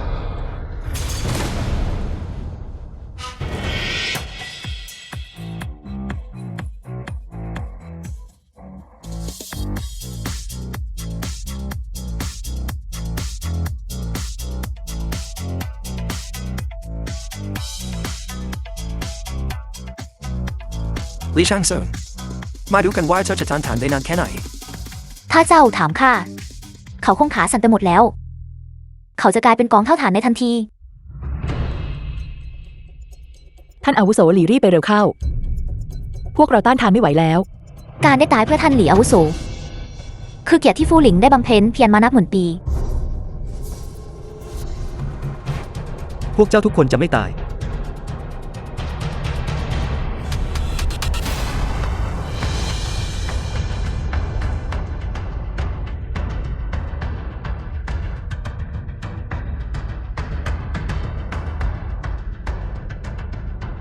เขาต้านทานการโจมตีของอาณาเขตสีได้จริงๆเป็นไปได้อย่างไร พวกเรายังไม่ตาย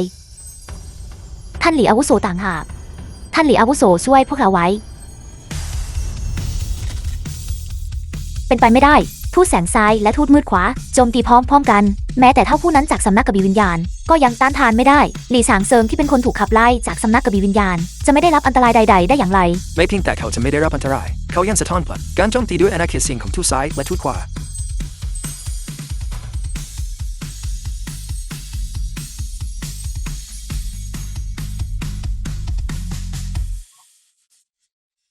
ท่านทูตทั้งสองเป็นอย่างไรบ้าง หลี่สางเซิงกำลังรบกวนจิตใจของลั่วเหยาและข้าตอนนี้ทะเลปราณของเรากำลังปั่นป่วน เรารู้สึกว่าพลังมารภายในตัวเรากำลังจะปะทุออกมา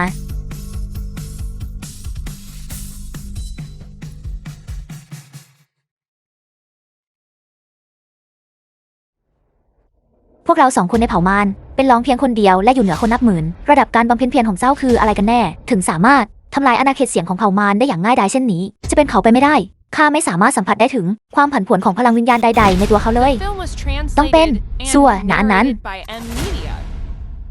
ซัวหนาอันนั้นบรรจุพลังแห่งเทพจุติโบราณ ไอเด็กนี่เขาไปเอาเครื่องมือวิเศษหายากมากมายขนาดนี้มาจากไหน ต้องเป็นเซียนเท่าจากสำนักกระบี่วิญญาณแน่ๆที่มอบสิ่งเหล่านั้นให้เขา แต่เขาไม่เข้าใจ แม้ว่าเขาจะถูกขับไล่ออกจากสำนักกระบี่วิญญาณอย่างชัดเจนแล้วก็ตามเหตุใดเซียนไทซานยังคงปกป้องคนของตนเองมากขนาดนี้ ถ้าสู้ไม่ได้ก็คือสู้ไม่ได้ จะแก้ตัวมากมายทำไม อาวุโส เศษเสี้ยวของเผ่ามารจะต้องไม่ได้รับการละเว้น รีบไล่ตามชัยชนะ ส่งปีศาจหญิง2 ตนนี้ ลงไปยังนรก18 ขุม เพื่อที่พวกมันจะไม่ได้พบความสงบชั่วนิรันดร์ และยังมีเจิ้งเสวียนปินกับบุตรสาวที่ถูกทอดทิ้งของตระกูลหลินของข้า พวกเขาคือตัวการหลักฆ่าพวกเขาซะก่อน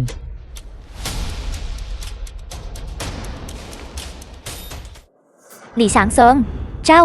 กำลังทำอะไร ลิชังเซิงข้าขอแนะนำเจ้าว่าอย่าทำอะไรบุญบาปบุญลังพวกเราคือเทพปีศาจผู้ยิ่งใหญ่พระองค์สังหารโดยไม่กระพริบตา เผชิญหน้ากับความตายแล้วยังไม่ยอมกลับใจอีกหรือ เจ้าเป็นคนยั่วยุท่านอาวุโสหลี่ก่อน และสมคบคิดกับเผ่ามารในภายหลัง นี่เป็นโทษประหารมานานแล้ว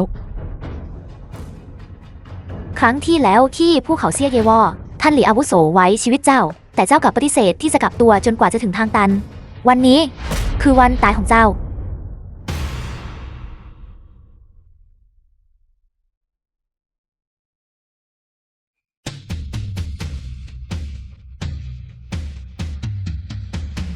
ลิชังเซิงไม่ท่านลี่ผม ข้างกายเทพมารเด็กสาว2 คนนี้ดูดีทีเดียว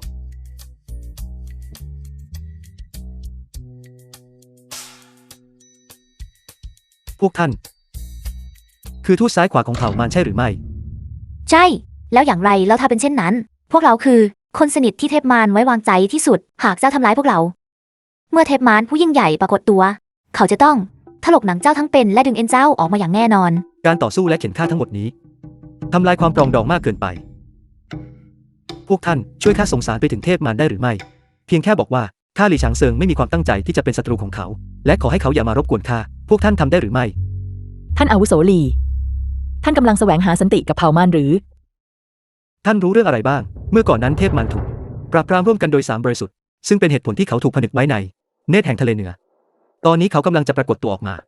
ข้าไม่มั่นใจว่าจะสามารถเอาชนะเขาได้ ดังนั้นเราต้องเปลี่ยนความขัดแย้งให้เป็นความสงบ การฟื้นคืนชีพของเทพมารจะนำมาซึ่งหายนะแก่โลกใต้ล่ามีเพียงท่านอาวุโสหลีเท่านั้นที่สามารถกำจัดปีศาจร้ายได้ แต่ด้วยความระมัดระวังท่านอาวุโสหลีจะไม่ลงมือ เป็นสิ่งที่ยอมรับไม่ได้ พวกเราต้องคิดหาทาง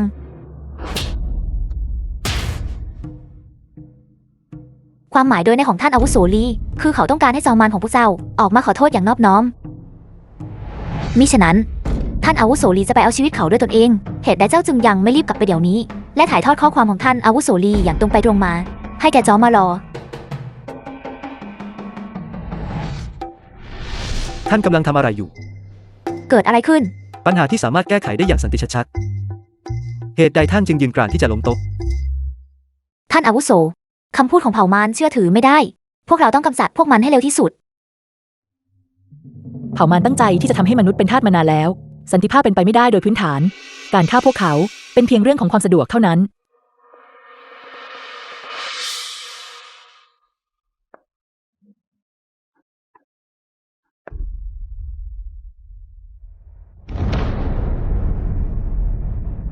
คุณชายเจิง เจ้าเป็นอะไรไป หากข้าเดาไม่ผิดเขาหลี่ฉางเซิงกำลังระวังเทพปีศาจเจ้าคนไร้ค่าผู้นี้คิดจะหนีหรือ ไม่แปลกใจเลยที่เขาต้องการเจรจาสงบศึกกับเทพมารเขาคงรู้ดีว่ากำลังของตนเอง ไม่สามารถเทียบกับเทพมารได้ เขากำลังพยายามอย่างเต็มที่เพื่อรักษาชีวิตของตน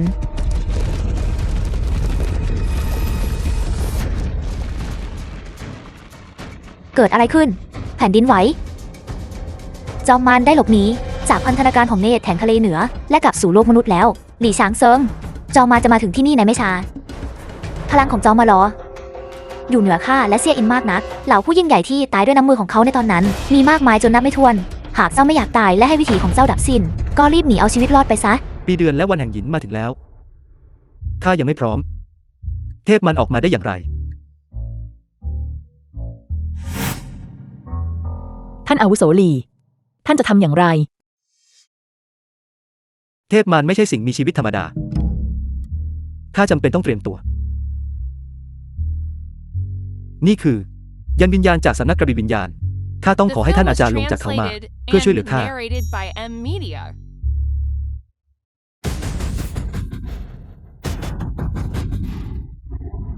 เพิ่งจะคิดขอความช่วยเหลือเมื่อความตายมาอยู่มันไม่สายเกินไปหรือ จบสิ้นแล้ว เขามาถึงเร็วขนาดนี้เลยหรือสำนักกระบี่วิญญาณ ท่านอาจารย์นี่คือยันคำสั่งของสิทธิ์น้องฉางเซินสิทธิ์น้องฉางเซินกำลังขอความช่วยเหลือจากสำนักกระบี่วิญญาณ เจ้ากำลังพูดถึงเจ้าเด็กมินนั้นท่องไปทั่วจักรวาลเขาก็ไร้เทียมทานในโลกนี้แล้ว แม้ว่าเทพมันจะทรงพลังเขาก็ไม่ใช่คู่ต่อสู้ของเขาหลังจากผ่านความทุกข์ยากมามากมายนิสัยที่ระมัดระวังมากเกินไปของเขาก็ยังไม่เปลี่ยนไป พวกเราควรทำอย่างไรดีท่านอาจารย์สิทธิ์น้องฉางเซินกำลังขอความช่วยเหลือพวกเราควรไปหรือไม่ เดี๋ยวได้สิข้าก็เป็นอาจารย์ของเขาหากข้าทำเป็นมองไม่เห็นมันคงจะขัดต่อหน้าที่ของความเป็นครูบาอาจารย์เอาอย่างนี้ไหมจะไปเดินทางแทนข้าหน่อยและนำกระบี่ของสิทธิ์น้องฉางเซินไปให้เขา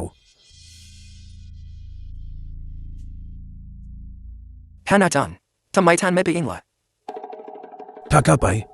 จะเกิดอะไรขึ้นถ้าข้าได้รับบาดเจ็บจากผลพวงของการต่อสู้ของพวกเขาสิทธิ์รักของข้าพวกเจ้าต้องเข้าใจหลักการเคารพผู้อาวุโสและรักใครผู้อ่อนเยาว์ไปเร็วเข้า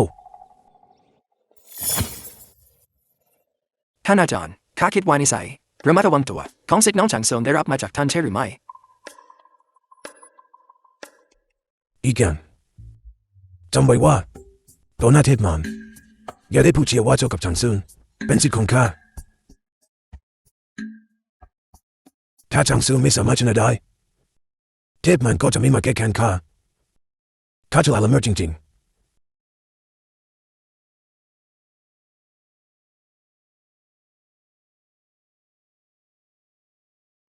เจิ้งหยวนซาน เขาปรากฏตัวได้อย่างไร เขาไม่ได้ตายไปแล้วหรือ ชายชราผู้นี้ไม่ชอบมาพากลเมื่อเทียบกับคนที่ภูเขาเซี่ยเย่เว่ดวงตาของเขาแตกต่างออกไปออร่าบนร่างกายของเขาก็ผิดปกติด้วยมันเต็มไปด้วยโลหิตและความชั่วร้าย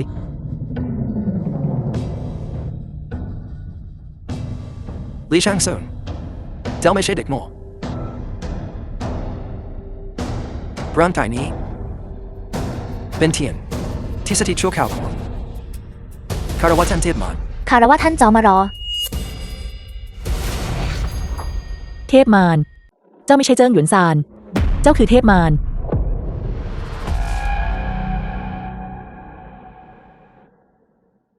กลิ่นหอมอะไรเช่นนี้มนุษย์ที่ผมทอดมา200 ปี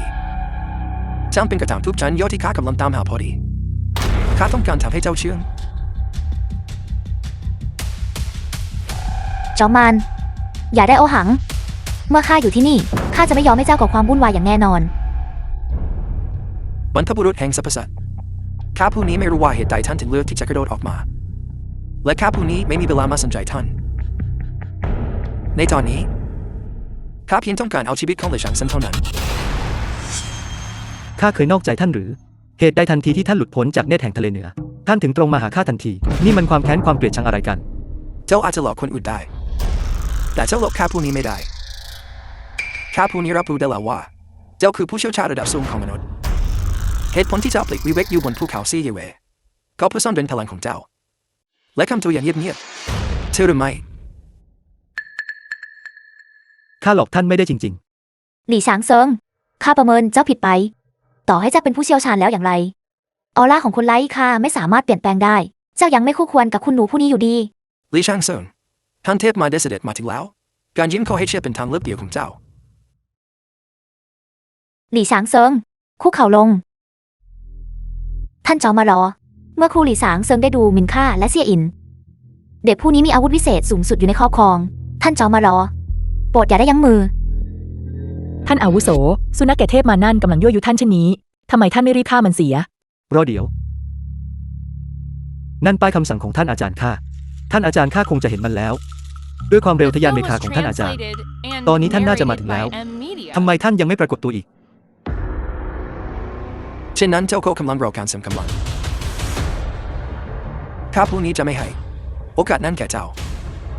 ลี่ช่างเซินตายซะ รอเดี๋ยว ลี่ช่างเซินถ้าเจ้ากลัวก็แค่พูดออกมา ท่านเทพมารผู้ทรงเกียรติ อย่างไรเสียเขาก็เป็นบุคคลที่มีชีวิตอยู่เมื่อหลายหมื่นปีก่อน การตายด้วยน้ำมือของท่านเทพมารผู้ทรงเกียรติยอมไม่น่าอับอาย เมื่อท่านจอมาลงมือย่อมรวดเร็วและเด็ดขาดเสมอ วางใจได้ ในชั่วพริบตาเดียว หัวของเจ้าจะกลิ้งลง ท่านอาวุโสรีบลงมือเถิด ไอ้หมาแกจอมมานั่นกำลังจะขี้รถหัวท่านแล้ว เมื่อต้องเผชิญหน้ากับคู่ต่อสู้ที่ทรงพลังอย่างเทพมาร พวกเราควรโจมตีด้วยการสังหารเพียงครั้งเดียว มิฉะนั้น เราจะถูกพลังมารของเขากัดกร่อน และพวกเราจะเข้าสู่เส้นทางมาร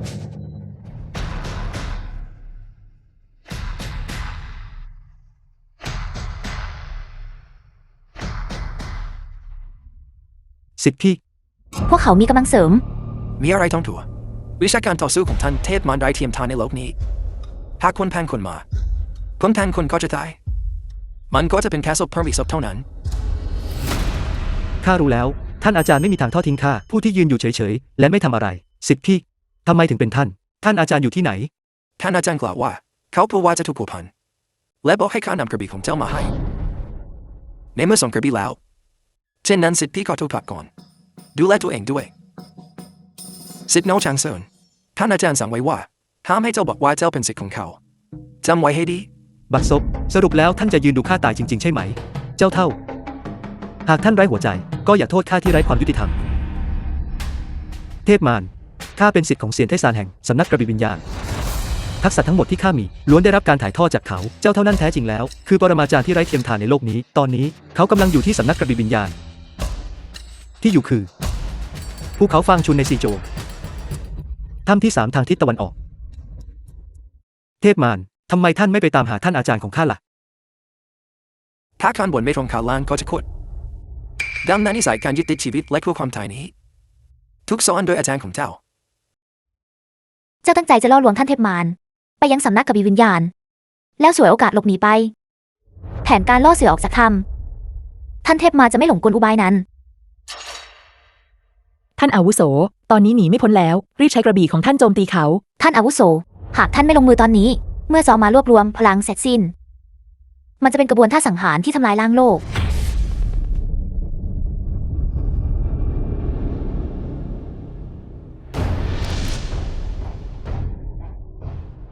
ท่านอาวุโสกำลังจะชักกระบี่หรือ การชักดาบหรือไม่ชักดาบ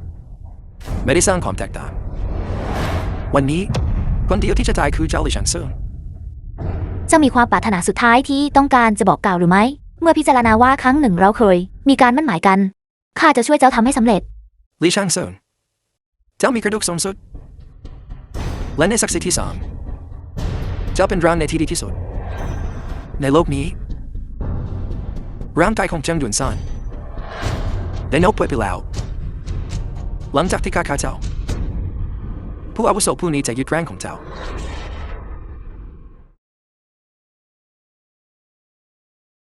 ข้าไม่คาดคิดเลยจริงๆว่าผู้ที่จะได้ต่อสู้กับเทพมารในท้ายที่สุดจะเป็นข้าผู้บำเพ็ญเพียรพเนจรที่ไร้ประสบการณ์ข้ายังไม่มีทายาทเลยหากข้าตายจริงๆตระกูลหลี่ของข้าสายเลือดจะไม่ถูกตัดขาดหรือเรามาทำข้อตกลงกันไหมรอจนกว่าข้าจะได้เข้าพิธีสมรสแล้วค่อยสู้กันและให้ข้าหลี่ฉางเซิงคู่ควรกับบรรพบุรุษตระกูลหลี่ ท่านอาวุโสในเมื่อมีศัตรูร้ายอยู่ตรงหน้าท่านจะยังมีแก่ใจมาพูดเรื่องความรักและบุตรหลานได้อย่างไรรอจนกว่าพวกเราจะชนะศึกนี้ชื่อเหยาและข้าจะแต่งงานกับท่านทั้งคู่ท่านอาวุโสชักกระบี่ของท่านออกมาเร็วเข้า หาที่ตาย The film was translated and narrated by M Media.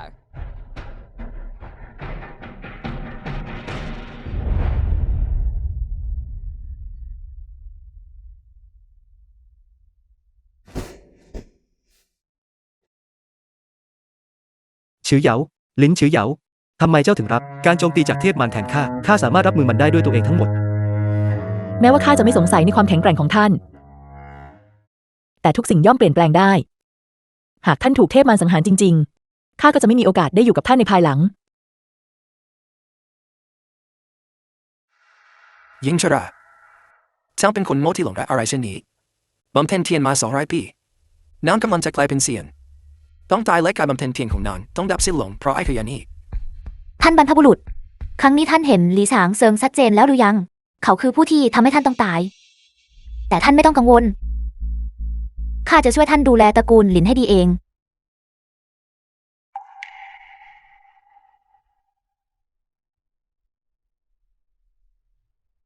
ข้ายังไม่ได้ลิ้มรสชาติของผู้หญิงคนนี้เลยนางจะตายไปเฉยๆแบบนี้ได้อย่างไร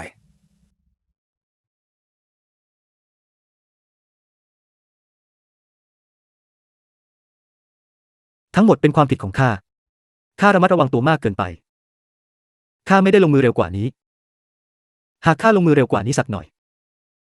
มันก็คงจะไม่ทำให้เธอต้องเสียชีวิตในเมื่อพวกเจ้า2 คนไม่อยากจากกันขนาดนี้เช่นนั้นข้าก็จะส่งพวกเจ้าไปลงไปรวมกันข้างลานสัตว์ท่านอาวุโสโปรดระวังเมื่อ 30,000 ปีก่อน3 บริสุทธิ์ผนึกเจ้าไว้ในตาของทะเลเหนือวันนี้หลี่ฉางเซิงจะไม่ยอมอย่างแน่นอนข้ากำลังจะทำลายเจ้าให้สิ้นซากหลี่ฉางเซิงท้าทายฟ้าดินด้วยกระบี่ของเขา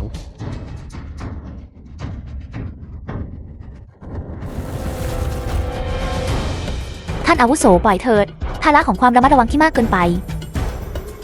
รานกระบี่ที่น่าสะพรึงกลัวอะไรเช่นนี้เขากำลังดูดซับพลังวิญญาณระหว่างฟ้าดินล่างบุปผาและสำนักกระบี่รานกระบี่ทะลุทะลวงฟ้าดินเจตนาฆ่าสั่นสะเทือนเก้าสวรรค์ท่านจอมารอความพยายามร่วมกันของซานซิงเมื่อ30,000 ปีที่แล้วยังไม่มีออร่าที่น่าสะพรึงกลัวเช่นนี้ ข้าไม่ปรารถนาที่จะเป็นศัตรูกับใคร เป็นเจ้าเองที่ยืนกรานจะบังคับให้ข้าทำเช่นนี้ เจ้าหมาแก่เทพมารวันนี้ข้าจะต้องตัดหัวหมาของเจ้าให้ได้ เพื่อปลอบโยนดวงวิญญาณของฉือเหยาบนสวงสวรรค์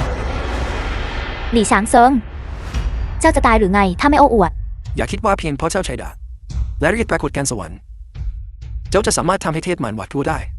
หากเจ้ามีความสามารถอย่างแท้จริง เจ้าจะปล่อยให้ ผู้หญิงที่เจ้ารักต้องตายได้อย่างไร การวางท่าโอ้อวดและหลอกลวงผู้อื่น ช่างน่าหัวเราะสิ้นดี ข้ารู้สึกจริง ๆ ว่ามันไม่คุ้มค่าสำหรับท่านบรรพบุรุษเลย กำจัดปีศาจระหว่างฟ้าดิน ถือกระบี่เพื่อประหารวิญญาณชั่วร้าย เจ้าคนชั่ว ตายซะ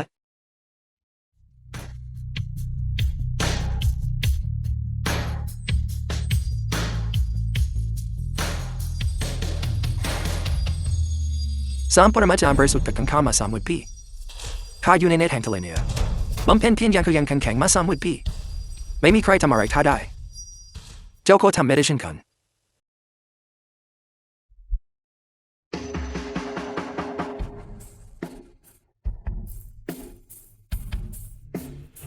แรงกระบี่ที่ทรงพลังเช่นนี้ข้ายังไม่สามารถทำได้อีกหรือ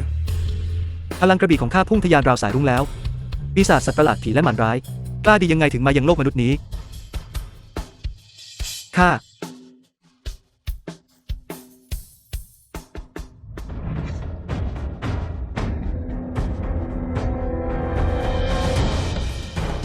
เทพมารตายแล้ว กระบี่เดียวผ่าจ้อมมาล้อ สังหารด้วยกระบี่เดียว นี่อาจเป็น พลังที่แท้จริงของ The ท่าน film อาวุ was โสลีหรือ translated and ทุกสิ่งจบ narrated ลงแล้ว by M Media. ท่านผู้อาวุโสลีข้าผิดไปแล้วโปรดอย่าฆ่าข้าเลยนะข้าจะทำลายการบำเพ็ญทิ้งของตนเองตัดสิ้นที่ประจรของเจ้าซะ สายหัวไป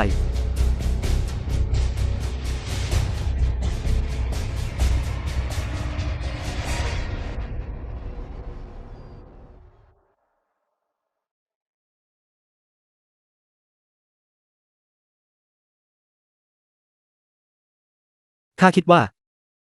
ข้าจะต้องอยู่คนเดียวตลอดไป จนกระทั่งเมื่อครู่นี้ เจ้าตายเพราะพยายามจุกข้า ข้าก็ตระหนักได้ว่า ข้าได้พบรักแท้แล้ว เช่นนั้นท่านต้องดูแลข้าให้ดีนะ โอ้พระเจ้า นั่นทำให้ข้าตกใจ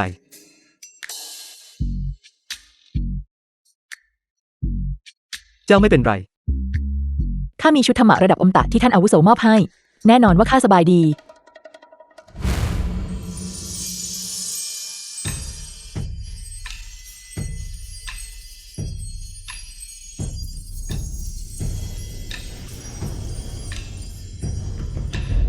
เช่นนั้นเจ้า หากข้าไม่ได้แกล้งตาย เจ้าจะกำจัดได้อย่างไร ข้อบกพร่องในการระมัดระวังมากเกินไปของเจ้า เจ้าไม่เป็นไรหรือ ท่านอาวุโสลี คุณหนูหลิน นางกำลังตั้งครรภ์ ตั้งครรภ์ลูกของใคร เจ้า มีเพียงเจ้าเท่านั้นในหุบเขาคนตายที่สัมผัสตัวข้าเมื่อเจ้าช่วยข้าไว้ เจ้าบอกข้ามาว่านี่คือลูกของใคร ตอนนั้นเราไม่ได้ป้องกัน ข้าประมาทเกินไปจริง เจ้ากำลังพูดถึงเรื่องอะไร